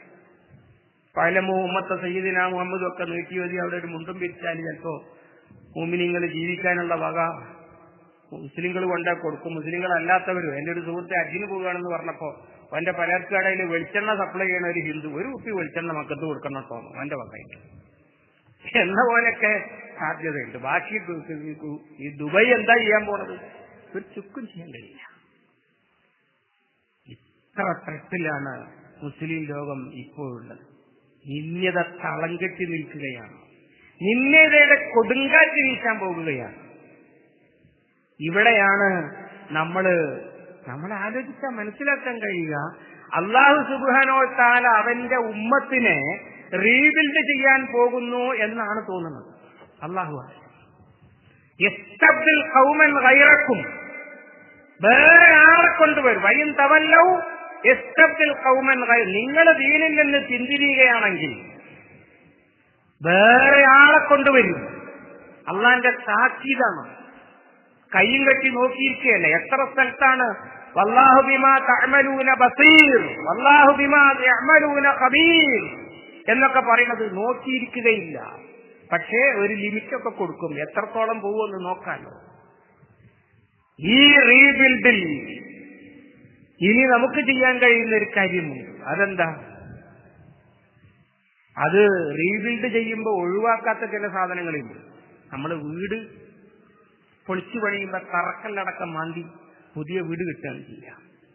അതിന്റെ ഇടയിൽ ചിലപ്പോൾ ഉമ്മ പറയും, മക്കളെ ആ ഫ്രണ്ട് ഡോർ ഉണ്ടല്ലോ, അത് വാപ്പ എവിടോ പോയിട്ട് ഈട്ടി വാങ്ങിച്ചു കൊണ്ടെന്ന് തേക്ക് കൊണ്ടെന്ന്, അല്ലെങ്കിൽ നമ്മളെ പറമ്പിലെ മൂത്ത തേക്ക് അതിനായിട്ട് വെട്ടി ഈർന്ന് ഉണ്ടാക്കി വെച്ച സാധന മക്കളെ, നിങ്ങൾ ഫ്രണ്ടിൽ വെക്കൂലെങ്കിൽ അടുക്കളയുടെ ഡോറായിട്ടെങ്കിലും അത് വെച്ചാലെന്ന് പറയും. ആ വട്ടത്തിലുള്ള 3 കാലുള്ള മേശ ഉണ്ടല്ലോ, അത് പോളിഷ് ചെയ്താൽ മതി, കളയണ്ടെന്ന് പറയും. പത്തായമുണ്ട് അല്ലേ? പണ്ടത്തെ ഒരു പത്തായം ഉണ്ടായിരുന്നു, ഒരു ഭയങ്കര അന്തസ്സിന്റെ പത്തായം. അത് സ്റ്റോർ റൂമിലെങ്കിലും കിടന്നോട്ടെ എന്ന് പറയും. എന്ന് പറഞ്ഞാൽ കളയേണ്ടാത്തതായിട്ട് മാറുക എന്നതുപോലെ നമുക്ക് നമ്മുടെ ഈമാനിനെ, നമ്മുടെ തഖ്വയെ, നമ്മുടെ സാമൂഹ്യ ബോധത്തെ റീബിൽഡ് ചെയ്യാൻ കഴിയും. റീബിൽഡിൽ നശിപ്പിക്കപ്പെടാത്തതാക്കാൻ കഴിയും. ഖുർആൻ പറഞ്ഞു തരുന്ന ചരിത്രം മുഴുവൻ അതാണല്ലോ. ലൂത്ത് നബിയുടെ ജനതയെ അദ്ദേഹത്തിന്റെ ഭാര്യയെ അടക്കം, നേരത്തെ കുട്ടി വളരെ മനോഹരമായി ഖിറാത്തിൽ കേട്ടല്ലോ, തുടച്ചു നീക്കാണ്. അടിമേൽ മറച്ചിട്ടു ലൂത്ത് നബിയുടെ ഭാര്യ ഉൾപ്പെടെ. പക്ഷേ അപ്പോഴുണ്ട് അതിൽ പെടാത്ത കുറച്ച് ആളുകൾ അള്ളാന്റെ കാരുണ്യം കൊണ്ട് രക്ഷിക്കപ്പെടുന്നത്. കൊടും പ്രളയം വന്നപ്പോഴും ഒരു ബോട്ട് അള്ളാന്റെ വക വന്നു നൂഹ് നബിയുടെ ജനതക്ക്. ഇങ്ങനെ സകലതും അങ്ങനെയാണ്, സകലതും അങ്ങനെയാണ്. ഫിറൗനെ മുക്കിക്കൊന്നപ്പോൾ ഈജിപ്തിൽ പോലും അമുസ്ലിങ്ങളായ കുറെ ആളുകൾ ബാക്കിയായി. കാരണം അവർ ദുഷ്ടരല്ലായി. ഫിറൗനെയും പട്ടാളത്തിനെയല്ലേ മുക്കിക്കൊന്നിട്ടുള്ളൂ. ബാക്കിയുള്ള ലോക്കൽ BJP-ക്കാരെ ഒന്നും ചെയ്തിട്ടില്ലല്ലോ അല്ലാഹു തആല. എന്താ കാരണം? പേടിച്ചിട്ട് കൂടിയതായിരുന്നു, അല്ലാതെ വേറെ പണിയൊന്നും. ഈടി വരുന്ന വിചാരിച്ചിട്ട് അവന്റെ കൂടെ കൂടിയതായിരുന്നു. അങ്ങനത്തെ ദരിദ്രവാസികളെ ഭീരുക്കളൊക്കെ ചിലപ്പോൾ അള്ളാഹ് കാരുണ്യം കാണിക്കും. എന്നതുപോലെ അല്ലാഹു തആല പുനർനിർമ്മിക്കുമ്പോൾ തുടച്ചു നീക്കപ്പെടാത്തതിലാണ് ഞാനുള്ളത് എന്ന് നമുക്ക് വ്യക്തികൾക്ക് സ്വയം ഉറപ്പുവരുത്താൻ കഴിയും. നമുക്ക് നഷ്ടപ്പെട്ടതിനെ കുറിച്ച് ബോധവാന്മാരാകാൻ കഴിയും. എന്നിട്ട് ഞങ്ങൾക്ക് ഞങ്ങളുടെ ഉലുൽ അംറുള്ള ഒറിജിനൽ ഇസ്ലാം വേണം എന്ന പൊതുബോധം നിർമ്മിക്കാൻ കഴിയും. നിങ്ങൾ നോക്കൂ, ആ പൊതുബോധത്തിനെ അട്ടിമറിച്ചിട്ടാണ് ഇത് സംഭവിച്ചത് തന്നെ. 1921 ഖിലാഫത്തുൽ ഇസ്ലാമിയ തകർന്നു. മുസ്ലിം ലോകത്ത് മുഴുവൻ ഖിലാഫത്ത് പ്രക്ഷോഭമുണ്ടായി. അതിന് നേതൃത്വം കൊടുത്തത് അതത് രാജ്യങ്ങളിലെ എണ്ണം പറഞ്ഞ മുത്തഖികളായിരുന്നു. മൗലാന മുഹമ്മദ് അലി, മൗലാന ഷൗക്കത്ത് അലി എന്നൊക്കെ പറഞ്ഞ മഹാമനീഷികളായിരുന്നു. ലോകത്തുടനീളം അങ്ങനത്തെ ആളുകളായിരുന്നു. പക്ഷേ കുറച്ചു കഴിഞ്ഞപ്പോ 20കൾ കഴിഞ്ഞ് 30കളിലേക്ക് കടന്നപ്പോൾ ഐക്യം മാറി. മുസ്ലിം ലോകത്ത് മുഴുവൻ ദേശീയ സമരം. അതിൽ ഇന്ത്യയിലെ മുസ്ലിങ്ങൾക്ക് ലോകത്തെന്തായാലും കുഴപ്പമില്ല, ഞങ്ങൾക്ക് ഞങ്ങളുടെ ഒരു കഷ്ണം കിട്ടണം. ബ്രിട്ടീഷുകാർ മുഹമ്മദ് അലിയോട് പറഞ്ഞു 2 കഷ്ണം ഒന്നിച്ചു തരാം. ഈ ബംഗ്ലാദേശ് അത് ഞങ്ങളറിയില്ല എന്നാണ് അയാളുടെ നിലപാട്. ഇയാൾ വിളിക്കപ്പെട്ടത് ഖായിദെ അഅ്ലം എന്നാണ്. പാകിസ്ഥാനിലെ മുസ്ലിം ലീഗിന്റെ, ഈ നമ്മുടെ ലീഗിന്റെ അല്ല, അവിടുത്തെ ലീഗിന്റെ സമ്മേളനം നടക്കുമ്പോൾ മൗലാനമാരൊരു അപേക്ഷ കൊടുത്തു. 2 കാര്യങ്ങളായിരുന്നത്. ഒന്ന്, അങ്ങ് ഞങ്ങളുടെ ഖായിദെ അഅ്ലമാണ്. ആ പദപ്രയോഗം അനുസരിച്ച് റസൂലുള്ള വരെ മൂപ്പരെ കീഴിലാ വരിക. അഅ്ലം എന്ന് പറഞ്ഞാൽ സൂപ്പർലേറ്റീവ് ആണല്ലോ.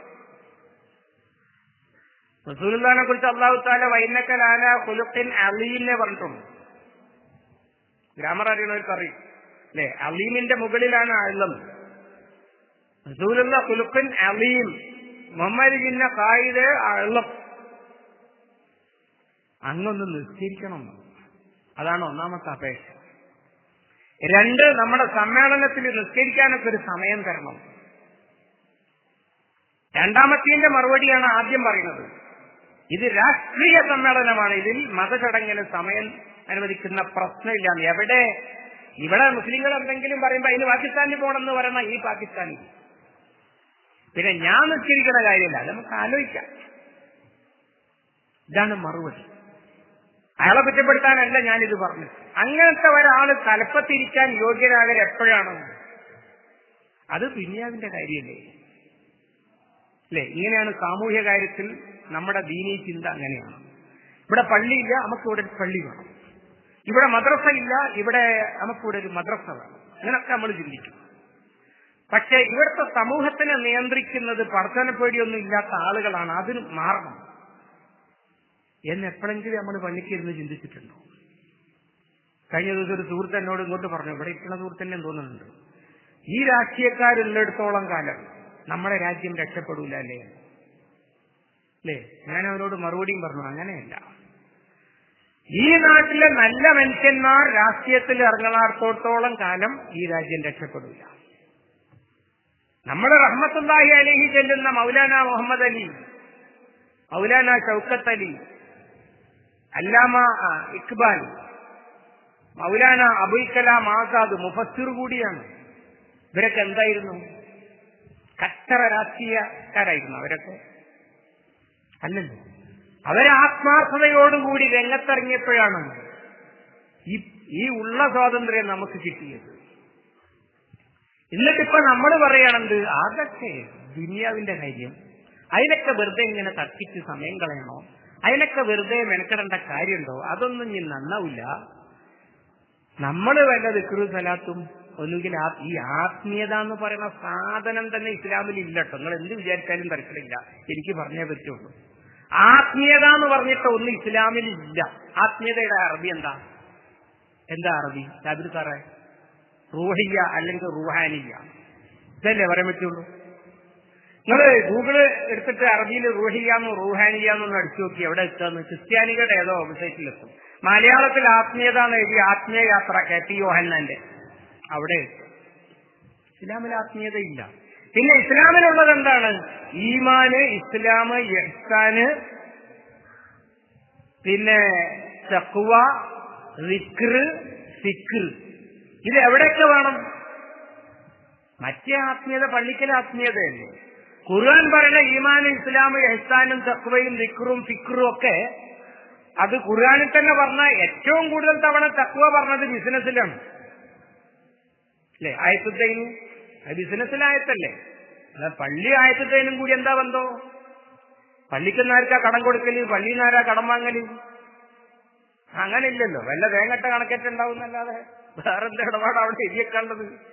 നിസ്കാരത്തിന്റെ ബാങ്കിന്റെ ഇക്കാമത്തിന്റെ സമയം എന്നല്ലാതെ പള്ളിക്ക് എന്തെന്നാ എഴുതിയേക്കാനുള്ളത്? ബിസിനസിന്റെയാണ് അതിന്റെ മുന്നേ പറയണതും അതിന്റെ ശേഷം പറയണതും പലിശന്റെതും പണയത്തിന്റെതുമാണ്. പിന്നെ പണയം എവിടെയാ? പണയം വെക്കൽ എവിടെയാ? പള്ളിക്കലാ. അങ്ങനെ ഏറ്റവും കൂടുതൽ തവണ തഖ്വ പറഞ്ഞത് അവിടെയാണ്. വത്തഖൂ യൗമൻ തുർജഊന ഫീഹി ഇലല്ലാഹി എന്ന് പറഞ്ഞിട്ട് ഖിയാമത്തിനെ കുറിച്ച് ഭയങ്കര താക്കീത് ചെയ്യുന്ന ആയത്ത് ഇറങ്ങിയപ്പോ റസൂലുള്ളാഹി പറഞ്ഞു അതാ പലിശന്റെ ആയത്തിന്റെയും കടത്തിന്റെ ആയത്തിന്റെയും ഇടയിൽ ചേർത്താളി. അതാ അഖീമുസ്സലാത്ത വാത്തു സക്കാത്തിന്റെ അടി ചേർത്താളി എന്നല്ല കേട്ടോ പറഞ്ഞത്.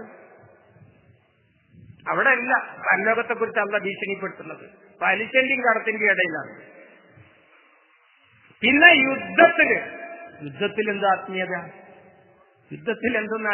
യുദ്ധം എന്ന് പറഞ്ഞത് ബദർ പോലും ശുദ്ധ പൊളിറ്റിക്സ് ആണ്. ബദറിന്റെ പൊളിറ്റിക്സ് പറയാൻ മടിയുള്ളത് കൊണ്ട്, പൊളിഞ്ഞാൽ ഞങ്ങൾ തകരുന്നുള്ളത് കൊണ്ടാണ് കുറെ ആത്മീയതക്കാരായിട്ട് പോരിശ പറഞ്ഞ് നേർച്ചാർത്തി വയറിറക്കുന്നത്. ബദരീങ്ങളെ പോരിശ എങ്ങനെ പറയണത്? ബദരീങ്ങളുടെ പൊളിറ്റിക്സ് ഒന്ന് പറഞ്ഞോക്കട്ടെ, ബദറിന്റെ പൊളിറ്റിക്സ് ഒന്ന് പറഞ്ഞോക്കട്ടെ. അപ്പൊ ആത്മീയ പ്രസ്ഥാനങ്ങൾ തകരും. ഉഹദ്, ഹന്തക്ക്, ഹുനൈന്, ഫത്ഹ് മക്ക. യുദ്ധത്തിൽ എന്താ ആത്മീയത? ശുദ്ധ പൊളിറ്റിക്സ് അല്ലേ അത്? അതിനാണ് പിന്നെ തഖ്വ പറയുന്നത്. പിന്നെ തഖ്വ പറയുന്നത് കിടപ്പറയിലെ കാര്യത്തിലാണ്. അവിടെ എന്ത് തഖ്വ? ആത്മീയതയുടെ ആചാര്യന്റെ മദ്ഹ് അവരെന്നെ പറയുന്നത്, മൂപ്പര് പെരീന്ന് പള്ളിക്കൊക്കെ പോന്നിട്ട് കുറെ ദിവസമായിരിക്കുന്നു, പെരിന് കാണാനില്ല. അപ്പൊ പെണ്ണിന് പള്ളി പറ്റൂലല്ലോ. അതുകൊണ്ട് പള്ളിക്കാട്ടിലൂടെ വന്നിട്ട് ജനാലിലൂടെ ചോദിച്ചു, മനസ്സ നിങ്ങള് എത്ര ദിവസമായി പെരീന്ന് പോന്നിട്ട് നിങ്ങൾക്ക് തിരുമ്പും കുളിക്കൊന്നും വേണ്ടേ? അങ്ങനെയൊക്കെയല്ലേ ഒരു പെണ്ണിന് ചോദിക്കാൻ പറ്റുള്ളൂ. അപ്പൊ പറയണ മറുപടി എന്താ? എടി പെണ്ണെ, ദുനിയാവിന്റെ കാര്യത്തിനാണ് നീ എന്നെ വിളിക്കുന്നതെങ്കിൽ എന്നെ അതിന് കാക്കണ്ടെന്ന് പറഞ്ഞതാണ് വലിയ കറാമത്ത്. മൂപ്പരാണ് ഇപ്പൊ സൗരയൂഥം വരെ നിയന്ത്രിച്ചുകൊണ്ടിരിക്കുന്നത്. തിരുമ്പലും കുളിക്കലും പോലും ദുനിയാവിന്റെ കാര്യ. ഫിഖ്ഹിൽ ആദ്യത്തെ പാഠം എന്താ? കിതാബ് തഹാറത്ത് തന്നെ. അതെങ്ങനെ ദുനിയാവിന്റെ കാര്യം? അല്ല, അതിന്റെ അപ്പുറത്തെ കാര്യമാണ് ഉദ്ദേശിച്ചത്. അതിനൊന്നും ഇന്നെ കിട്ടൂലെന്നോ. അള്ളാന്റെ റസൂലിന്റെ കാലത്തായിരുന്നെങ്കിൽ പിടിച്ച് പള്ളിയിൽ നിന്ന് ഒരു തള്ളങ്ങ് തള്ളും. ഒരു സഹാബിയോടന്നെ റസൂൽ സല്ലല്ലാഹു അലൈഹി വസല്ലമ ഓൻ വല്ലാതെ നന്നായി പോയിക്കാണ്. മഗ്‌രിബിന് കൈകെട്ടിയ സുബൈക്ക് സലാം വിട്ടുള്ളൂ. ഓനോട് പോയി പറഞ്ഞു, പോയി ഭാര്യയായിട്ട് ബന്ധപ്പെടുന്നു പകല്. അപ്പൊ പറഞ്ഞു, ഞാൻ രാത്രി ചെയ്തോളാം. രാത്രിയല്ല, ഇപ്പൊ തന്നെ. ഇപ്പൊ എനിക്ക് നോമ്പാണ്, നോമ്പ് മുറിച്ചിട്ട് ചെല്ലുന്നു. നോമ്പല്ലേ കൂട്ടരെ ആത്മീയത? നോമ്പല്ലേ ആത്മീയത? റമളാൻ മാസത്തിൽ നോമ്പ് മുറിച്ചുകൊണ്ട് പിന്നെ ബന്ധപ്പെട്ടാല് ഇല്ലേ 2 മാസം തുടർച്ചയായിട്ട്, 1 മാസം നോമ്പ് വിൽക്കാത്ത എന്നല്ലേ പറ്റുള്ളൂ. അവന് കൊടുക്കുന്ന ശിക്ഷ പിന്നെ 2 മാസം അല്ലേ? ഭയങ്കര ശിക്ഷയാണ്, വിടൂല അവനെ. ആ റസൂലുള്ളാഹിയാണ് ഈ പറഞ്ഞത്, നോമ്പ് മുറിച്ചിട്ട് ചെല്ലണോ.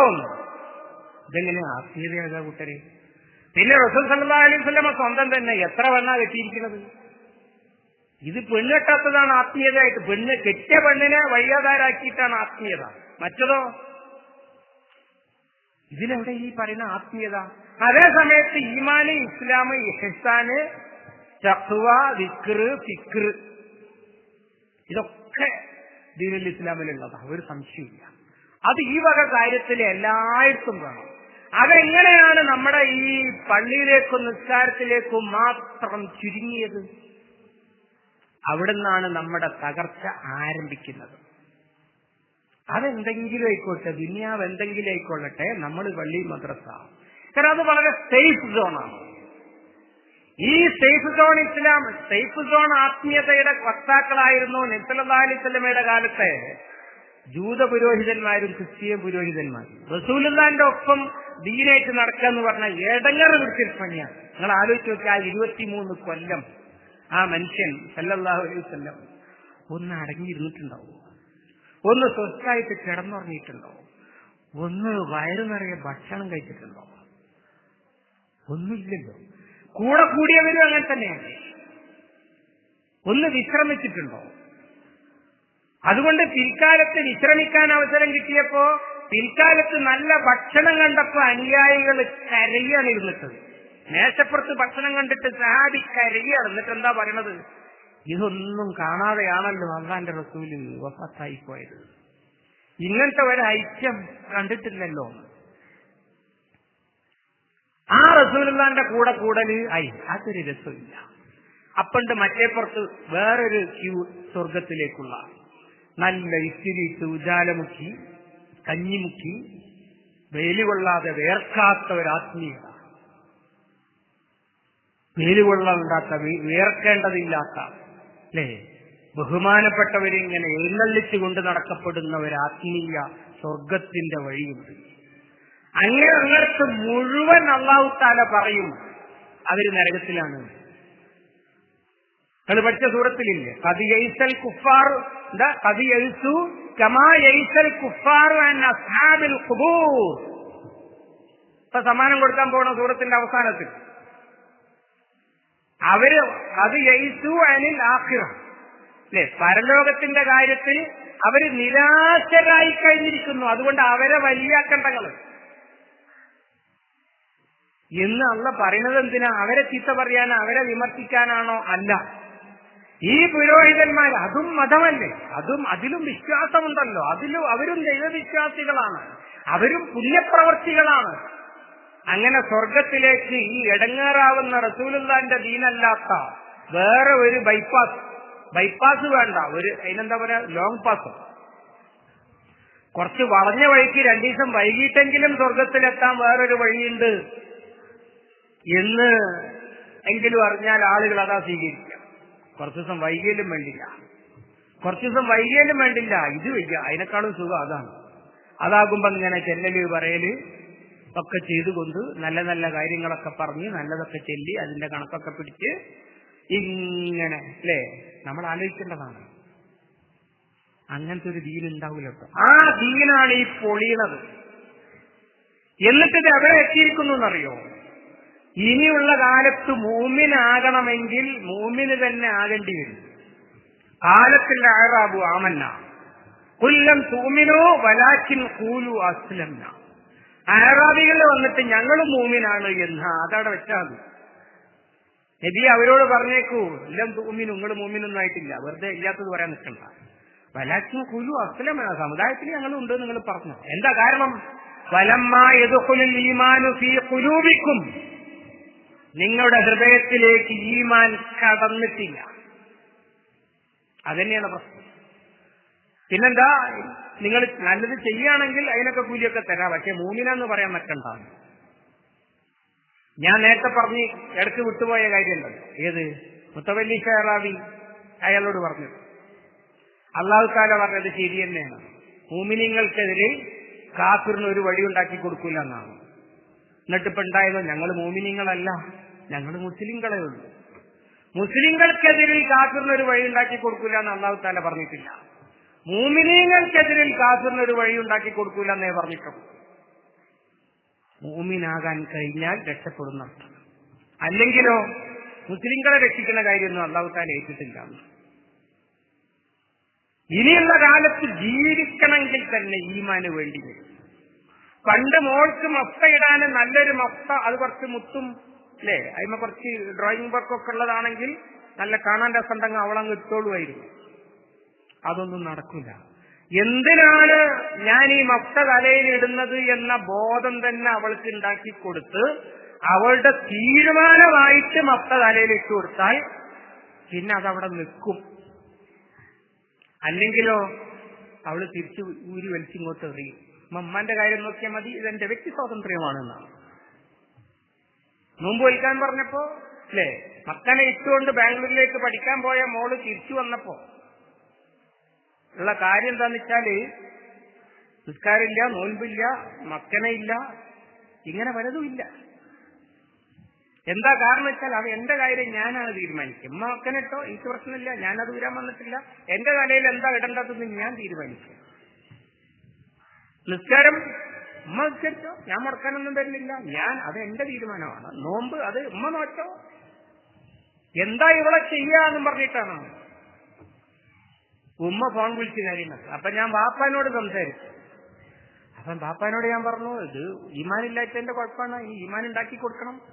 അതിന് നിങ്ങൾ കാര്യമായി അവിടെയുള്ള ആളുകളെ ആരെങ്കിലും ആലോചിച്ചിട്ട് ചില കാര്യങ്ങളൊക്കെ ഞാൻ പറഞ്ഞു കൊടുത്തു. അപ്പൊ അവസാനം പറയാം, അവളോട് ഇപ്പൊ അങ്ങനെ അങ്ങോട്ട് പറയാനും വയ്ക്കുക, അവളങ്ങ് പോയിപ്പോയാലോ പറ്റേ, പേടിയുണ്ട് അല്ലേ, പോയിപ്പോയാലോ പറ്റേ.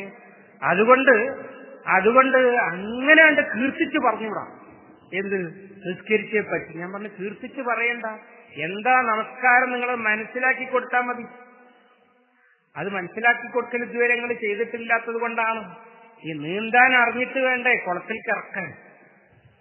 അത് നിങ്ങൾ ചെയ്യാതെ ബാംഗ്ലൂർക്ക് വിട്ടതിന്റെ കുഴപ്പമാണത്. അതിന്റെ മുമ്പ് ചെയ്യണമായിരുന്നു ആ പണി. ഇപ്പൊ പറഞ്ഞിട്ട് കാര്യമില്ല. നിങ്ങൾക്ക് അവളുമായിട്ട് ചർച്ച ചെയ്ത സംവാദമൊക്കെ ആകാം, ചിലപ്പോൾ സാധ്യതയുണ്ട് എന്ന് പറഞ്ഞാൽ മുഅ്മിനായിട്ട് തന്നെ നമുക്ക് മുസ്ലിമായിട്ട് ജീവിക്കാൻ പറ്റുള്ളൂ. ഇനിയും നമ്മുടെ നാട്ടിലെ സാഹചര്യം എവിടെയൊക്കെ പോണത്, ഉള്ളിൽ ഈമാനില്ലാതെ പണ്ടേ ഞങ്ങൾ ഇങ്ങനെ തന്നെയാണ്, ഞങ്ങളവിടെ എല്ലാവരും അങ്ങനെയാണ്, ഞങ്ങളുടെ കുടുംബത്തിൽ ഇങ്ങനെയാണ്, അതൊന്നും പുതിയ തലമുറയോട് നടക്കാൻ പോകുന്നില്ല. അവര് തിരിച്ച് ചോദ്യങ്ങൾ ചോദിക്കും, എന്തിനാണ് ചോദിക്കും. മറുപടി ഉണ്ട്, വളരെ വേഗം മനസ്സിലാക്കി കൊടുക്കാൻ കഴിയും. അതാണല്ലോ ഈ ഹക്കിന്റെ ഒരു പ്രത്യേകത എന്ന് പറഞ്ഞത്. ഒരാളെ ഹക്ക് ബോധ്യപ്പെടുത്തി കൊടുക്കാൻ പോകുക എന്ന് പറഞ്ഞാൽ അർത്ഥം പകല് ചെന്നിട്ട് നേരം വെളുത്തിരിക്കുന്ന മനുഷ്യ എണീച്ചോ എന്ന് പറയലാണ്. അവൻ പുറത്തിന്റെ ഉള്ളിൽ നിന്ന് ഒരു കണ്ണുകൊണ്ടെങ്കിലും ഒന്ന് പുറത്തേക്ക് നോക്കിയാൽ നമ്മൾ പറഞ്ഞതിനേക്കാളും ശരിയാണെന്ന് അവന് ബോധ്യം വരും. അത്രേ പണിയുള്ളൂ. അതേ സമയത്ത് കുഫറും ബാത്തിലും മുഴുവൻ നിലനിൽക്കുന്നത് എവിടെയാണ്? നേരം വെളുത്തതിന് ശേഷവും ഉറങ്ങിക്കൊള്ളൂ, ആസ്വദിച്ചുകൊള്ളൂ, ഒന്നും ചിന്തിക്കാനില്ല, ഞങ്ങൾ പറയുമ്പോഴേ കേട്ടാൽ മതി എന്ന് അവനെ പറഞ്ഞ് ബോധ്യപ്പെടുത്തിക്കൊണ്ടേയിരിക്കുകയാണ്. അപ്പോഴും ഇവനൊരു പേടിയാണ്. ഒരു താക്കോൽ പഴുതിലൂടെ എങ്ങാനും ഒരു സൂര്യരശ്മി അകത്ത് കടന്ന് പകലാണെന്ന് അവൻ അറിഞ്ഞു പോകുമോ? പേടിയാണ്. അതാണ് ഇസ്ലാമോഫോബിയ എന്ന് പറയുന്ന സാധനം. അല്ലെങ്കിൽ അതിനേക്കാളും ശക്തിയുള്ള അംഗബലമുള്ള മതം ഇവിടെ വേറെയില്ലേ, അതിലും വലിയ കിതാബുകൾ ഇവിടെ വേറെയില്ലേ. എന്നിട്ട് എന്താ ഇസ്ലാമിനെ മാത്രം ഒരു പേടി, പ്രതിരോധിക്കാൻ കഴിയില്ല എന്ന് അവർക്ക് മനസ്സിലായിരിക്കുന്നു. പക്ഷെ നമ്മക്കത് തിരിഞ്ഞിട്ടില്ല. പറഞ്ഞു വന്നത് എന്താന്ന് വെച്ചാൽ മുഅ്മിനാകുക, നമ്മുടെ ഈമാനിനെ റീബിൽഡ് ചെയ്യുക, പ്രതികൂല സാഹചര്യത്തിൽ ഉറച്ചു നിൽക്കാൻ കരുത്തുള്ള ഒരു ഈമാനിനെ നമ്മൾ ഉണ്ടാക്കിയെടുക്കുക. എങ്കിൽ ഈ ലോകത്തിന്റെ റീബിൽഡിൽ നിന്ന് നമുക്ക് രക്ഷപ്പെടാൻ പറ്റും. ലോകം എന്തായാലും ശരി നമ്മളെ ബാധിക്കുകയില്ല. അല്ലെങ്കിൽ ലോകം ഇനിയിപ്പോ എത്ര നന്നായിട്ടും പ്രത്യേകിച്ച് ഒരു കാര്യവുമില്ല. അതുകൊണ്ട് നമുക്ക് ചെയ്യാനുള്ളത് നമ്മുടെ ഹെഡിങ്ങിൽ പറഞ്ഞതുപോലെ നമ്മളെ വീണ്ടെടുക്കലാണ്. ലോകം എന്തായാലും, രാജ്യം എന്തായാലും, സമൂഹം എന്തായാലും ഞങ്ങൾ മുഅ്മിനായി തന്നെ ഇരിക്കും എന്നുറപ്പിക്കാൻ കഴിഞ്ഞാൽ ഇതൊരു പ്രശ്നമേ അല്ല. ലോകത്തെന്താ ഇനി നടക്കാൻ പോകുന്നത്? റസൂൽ സല്ലല്ലാഹു അലൈഹി വസല്ലമ പറഞ്ഞതൊക്കെ അല്ലാതെ വേറെ എന്താ നടക്കുക അല്ലേ? പണ്ട് നമ്മൾ വളരെ ഇങ്ങനെ കേൾക്കല് ഖിയാമത്ത് അടുക്കാനായിരിക്കുന്നു. ഖിയാമത്തിന്റെ അലാമത്തിൽ ഒന്നാമത്തെ അലാമത്ത് റസൂൽ സല്ലല്ലാഹു അലൈഹി വസല്ലമയുടെ വരവ് തന്നെയാണ്. അവസാനത്തെ നബി വന്നു, ലാസ്റ്റ് ബസ് പോയി എന്ന് പറഞ്ഞ പോലെ ഈ നബി വരാനില്ല. അതന്നെ അതിലും വലിയ അലാമത്തിന് ഏതാ വരാനുള്ളത്? പക്ഷെ അങ്ങനെ പറഞ്ഞിട്ട് അനവസാഴത്തുക്ക ഹാത്തൈനി എന്ന് പറഞ്ഞ് ഇങ്ങനെ വിരലൊട്ടിച്ച് പിടിച്ചിട്ട് അതിന്റെ ഇടയിൽ ഇപ്പൊ 1400 കൊല്ലൊക്കെ കൊണ്ടില്ലേ ഈ രണ്ടു വിരലിന്റെ ഇടയിൽ. എന്നാ കുറച്ചുകൂടിയൊക്കെ കൊള്ളുന്നു സമാധാനിക്കുക നല്ലത്. അല്ലാതെ അല്ലേ പിന്നെ വാഴ വെച്ചാൽ മതി, തെങ്ങ് വെക്കണ്ടെന്ന് വയത് പറഞ്ഞു. ഇന്നത്ര വെച്ച് അവന്റെ പേരക്കുട്ടി വെച്ച തെങ്ങ് കഴിച്ചുപോയി. ഞാനിതൊരു സദസ്സിൽ പറഞ്ഞപ്പോ ഒരു വല്യമ്മ സദസ്സിലുണ്ടായിരുന്നു. അവര് എണീറ്റ് പറഞ്ഞു, വല്യമ്മാന്റെ ഉമ്മ വയല് കെട്ട് വന്നിട്ട് വിത്തിന് വെച്ച പയറ് പൊഴിഞ്ഞു തിന്നു. ഖിയാമത്ത് പോയിരിക്കുകയാണ്. അല്ല, ലോകത്തിനെ ഒരു പണി തരാതെ ഒന്നും ഇത് അവസാനിക്കില്ല കേട്ടോ. ആ പണിയാണ് യസ്തബ്ദിൽ ഖൗമൻ ഗൈറക്കും എന്ന് പറഞ്ഞത്. അതിൽ തുടച്ചു നീക്കപ്പെടാണ്ടാത്തവരായാൽ നമുക്കും രക്ഷപ്പെടാൻ കഴിയും. ഇസ്ലാം വളരുകയാണ്. അതുകൊണ്ടല്ലേ എതിരാളിക്ക് ഇത്ര പേടി. അള്ളാന്റെ റസൂല് പറയാം അല്ലെ, യുദ്ഹിറഹു അലദ്ദീനി കുല്ലിഹി വല്ലാഹു മുത്തിമ്മു നൂരിഹി എന്നൊക്കെ സൂറത്ത് തൗബയിലും സൂറത്ത് സഫിലും പറഞ്ഞ ആയത്തിന്റെ തഫ്സീറായിട്ട് ഇമാം ഇബ്നു കസീർ ചേർത്ത് വെക്കുന്ന 2 സഹീഹായ ഹദീസുകളുണ്ട്. ഒന്ന്, ലയബ്ലുഹു ഹാദൽ അംറു മാ ബലഗൽ ലൈലു വന്നഹാർ, രാവും പകലും എത്തുന്നിടത്തൊക്കെ അള്ളാഹുവിന്റെ ദീനെത്തും. ലാ യത്റുഖുല്ലാഹു ബൈത മദരിൻ വലാ വബരിൻ ഇല്ലാ അദ്ഖലഹു ഹാദദ്ദീൻ, ഈ ദീനിനെ കയറ്റാത്ത ഒരു കുടിലും വീടും ബാക്കി ഉണ്ടാവില്ല. ഇത് നടന്നു കഴിഞ്ഞതാ. അതുപോലെ ഇന്നല്ലാഹ ഇമാം മുസ്ലിം റിപ്പോർട്ട് ചെയ്ത ഹദീസ്, ഇന്നല്ലാഹ സവ്വാലിൽ അർള ഫറഅയ്തു മശാരിഖൽ അർളി വമഗാരിബഹ, കിഴക്കും പടിഞ്ഞാറ് മുഴുവൻ എനിക്ക് കാട്ടിത്തന്നു. എന്റെ ഉമ്മത്ത് ഭരിക്കും. ലയബ്ലുഗു മുൽക ഉമ്മത്തി മാ ദുവിയലി മിൻഹ, എന്റെ ഉമ്മത്ത് ഭരിക്കും ആ ഭൂലോകം മുഴുവനും. ഇതൊക്കെ എണിഞ്ഞ് നടക്കാനുള്ളത്. എന്നിട്ടൊക്കെ തന്നെ പയറ് വിറ്റ് വേണ്ടാതാവുള്ളൂ.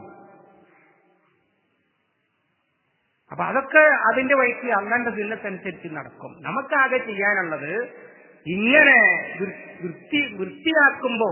വൃത്തിയാക്കുന്നതിന്റെ കൂട്ടത്തിൽ കളയേണ്ട സാധനമാണ് ഞാൻ എന്ന അവസ്ഥ ഒഴിവാക്കിയാൽ, വൃത്തിയാക്കുമ്പോഴും ഞാനവിടെ നിലനിൽക്കണം. അല്ലെ, നമ്മുടെ ഈ പല ഇതിന്റെ പരസ്യം കണ്ടിട്ടില്ല നിങ്ങൾ? കളറ് പോകും, കറ പോകും, കളറ് പോകില്ല. അല്ലെ, പോകില്ല എന്ന് പറഞ്ഞതുപോലെ ലോകത്തിനെ തന്നെ അള്ള പോക്കിക്കളയുമ്പോഴും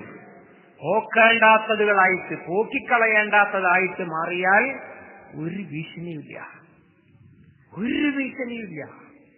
അല്ലേ, നമ്മളോട് അഭിപ്രായ വ്യത്യാസം ഉണ്ടെങ്കിലും ഇറാനിലെ ഭരണാധികാരികൾ അവര് സാധാരണ ജുമാക്ക് വേണമാതിരി അങ്ങാടി കൂടി ഇങ്ങനെ പോവുകയാണ്. അതേ സമയത്ത് മറ്റോനോ ഏത് മാളത്തിലാണ് ഉള്ളത് എന്ന് അള്ളാഹ്ക്കറിയാം. ഉണ്ടോ ഇല്ല എന്നല്ല തർക്കമാണ്. അതന്നെ. എന്താണ് ഈ ധൈര്യത്തിന്റെ കാരണം? എന്തു വേണമെങ്കിലും. നേരത്തെ യഹ്യാ സിൻബാറും അതേ പണി ചെയ്തിരുന്നു. ഞാനിതാ നിന്റെ ഓഫീസിൽ നിന്ന് വീട്ടിലേക്ക് നടന്നു പോകുന്നത്, നിങ്ങൾ പച്ചമി കൊല്ലന്നെ എന്ന് വെല്ലുവിളിക്കായിരുന്നു. എന്താ ഈ പേടിയില്ലാത്തത്? അയ്യുൽ ഫരീഖൈനി അഹഖു ബിൽ അംൻ, ആർക്കടാ മനസമാധാനത്തിന് അവകാശമുള്ളത്? അള്ളാഹുവിൽ പങ്കു ചേർത്ത നിങ്ങൾക്കോ അതല്ല എനിക്കോ? ഇബ്രാഹിം നബിയുടെ ചോദ്യം പഠിപ്പിച്ചിരുന്നില്ലേ അള്ളാഹു തആല? ആ അമ്നുള്ള ഈമാൻ, അമ്മുണ്ടാകുന്ന ഈമാൻ ആയിട്ട് നമ്മളെ റീബിൽഡ് ചെയ്താൽ ഇതൊന്നും ഒരു പ്രശ്നമേ ഇല്ല. ഇതിലും വലിയതൊക്കെ എത്രയോ കണ്ടു കഴിഞ്ഞതാണ് ഇസ്ലാമിക ലോകം. മുസ്ലിമാണെന്ന് പറയാൻ കഴിയാത്ത മാനക്കേട് താർത്താരികൾ ബാഗ്ദാദ് ആക്രമിച്ചപ്പോൾ ഉണ്ടായിട്ടുണ്ട്. കുറച്ചു കഴിഞ്ഞപ്പോ ആ താർത്താരികളാണ് പിന്നീട് ഇസ്ലാമിന്റെ കാവൽക്കാരായത്. എന്നതുപോലെ ഇസ്ലാം പ്രചരിച്ചുകൊണ്ടിരിക്കുകയാണ്. ആരിലേക്ക്? ഭീരുക്കളിലേക്കല്ല, സ്വതന്ത്രബോധമുള്ള അഡ്വഞ്ചർ മൈൻഡുള്ള പാശ്ചാത്യരിലേക്ക്.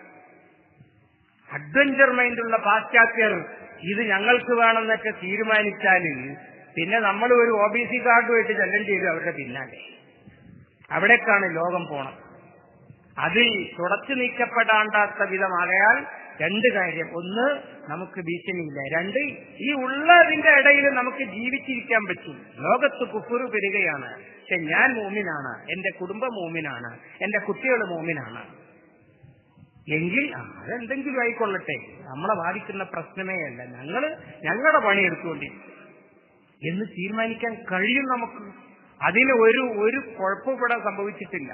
അതിൽ അന്തസ്സോടുകൂടി വലില്ലാഹിൽ ഇസ്സത്തു വലി റസൂലിഹി വലിൽ മുഅ്മിനീൻ, ഈ അന്തസ് എന്ന് പറഞ്ഞ സ്ഥാപനം തന്നെ അള്ളാഹ്ക്കും റസൂലിനും മുഅ്മിനീങ്ങൾക്കും ഉള്ളതാണെന്ന് പറയുന്നത് ഇസ്ലാമിക ലോകം എന്ന് പറഞ്ഞത് ഒരു പഞ്ചായത്തിന്റെ വലിപ്പമുള്ള കാലത്താണ്.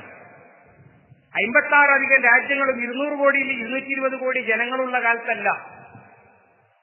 അൻതുമല്ലാഹുവിന ഇൻകുന്തും മുഅ്മിനീൻ എന്ന് പറയുന്നത് ഉഹദ് യുദ്ധത്തിൽ തോറ്റു വന്നിരിക്കുമ്പോഴാണ്. എങ്കിൽ അതിനേക്കാളും വലിയതൊന്നുമല്ല ഇപ്പൊ സംഭവിച്ചിരിക്കുന്നത് എന്നർത്ഥം. അല്ലാഹു സുബ്ഹാനഹു വ തആല നമുക്ക് നൽകിയ സൗഭാഗ്യമാണ് ഇങ്ങനെയൊക്കെ പറയാനും ഇങ്ങനെയൊക്കെ ചിന്തിക്കാനും ഉള്ള അവസരം കിട്ടി എന്നത്. അള്ളാഹുവിന്റെ നിഅമത്തിന് നന്ദിയുള്ളവരാകുവാൻ അവൻ നമുക്ക് തൗഫീഖ് നൽകി അനുഗ്രഹിക്കുമാറാവട്ടെ. ربنا آتنا في الدنيا حسنة وفي الآخرة حسنة وقنا عذاب النار ربنا تقبل منا إنك أنت السميع العليم وتب علينا إنك أنت التواب الرحيم واغفر لنا يا غافر المذنبين صلى الله على محمد وعلى آله وصحبه وسلم والحمد لله رب العالمين.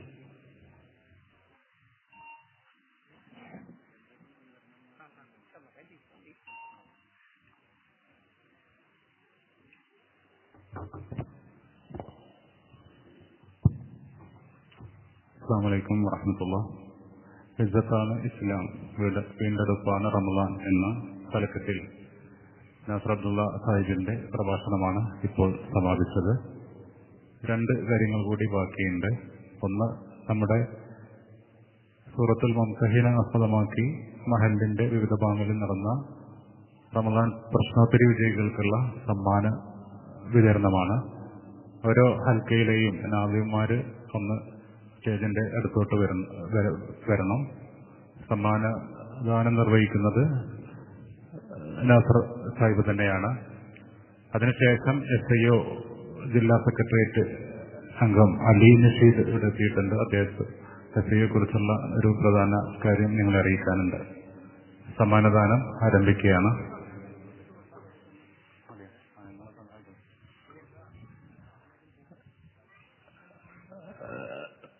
നമ്മൾ ചെറിയൊരു മാറ്റം വരുത്തിയിട്ടുണ്ട്. നാസർ സാഹിബിന്റെ തിരക്ക് കാരണമാണ് ആദ്യം അങ്ങനെ വിചാരിച്ചത്. ഒരു ചുരുങ്ങിയ സമയം കൊണ്ട് അലി നഷീദ് വിഷയം അവതരിപ്പിക്കും എന്നുള്ളതുകൊണ്ട് ആദ്യം SIO കാര്യം സംസാരിക്കുന്നതിന് ജില്ലാ സെക്രട്ടേറിയറ്റ് അംഗം അലി നഷീദിനെ സ്നേഹപൂർവ്വം ക്ഷണിക്കുന്നു.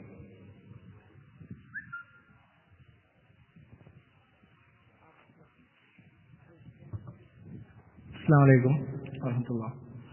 അധിക സമയം കൊടുക്കുന്നില്ല, 2 മിനിറ്റ് കൊണ്ട് പറഞ്ഞു തീർക്കാനുള്ളത് പറയാണ്. ഇസ്ലാമിക പ്രസ്ഥാന മാർഗത്തിലെ സഹപ്രവർത്തകരെ, സഹോദരന്മാരെ, സഹോദരിമാരെ, SIOനെ പ്രത്യേകിച്ച് പരിചയപ്പെടുത്തേണ്ട അല്ലെങ്കിൽ അതിന്റെ ഒരു പ്രസക്തിയൊന്നും അറിയിക്കേണ്ട, പറഞ്ഞു തരേണ്ട ഒരു സദസ്സിലല്ല ഞാനുള്ളത്. ഇസ്ലാമിക പ്രസ്ഥാനത്തിന്റെ സജീവ പ്രവർത്തകൻ എന്നുള്ള അർത്ഥത്തിൽ നിങ്ങൾ SIOനെ സജീവമായി വീക്ഷിച്ചുകൊണ്ടിരിക്കുന്നവരാണ് എന്ന് നന്നായിട്ട് അറിയുന്നതോടൊപ്പം തന്നെ 2 കാര്യങ്ങൾ പറഞ്ഞു വെക്കാൻ. നമ്മൾ ഈ കഴിഞ്ഞ SIOവിന്റെ സ്റ്റേറ്റ് മീക്കാത്ത്, അതിന്റെ സംസ്ഥാന നേതൃപ്രഖ്യാപനം അത് നടന്നത് ഈ പെരിന്തൽമണ്ണ അങ്ങാടിയിൽ വെച്ചാണ്. അപ്പൊ ആ മീക്കാത്ത്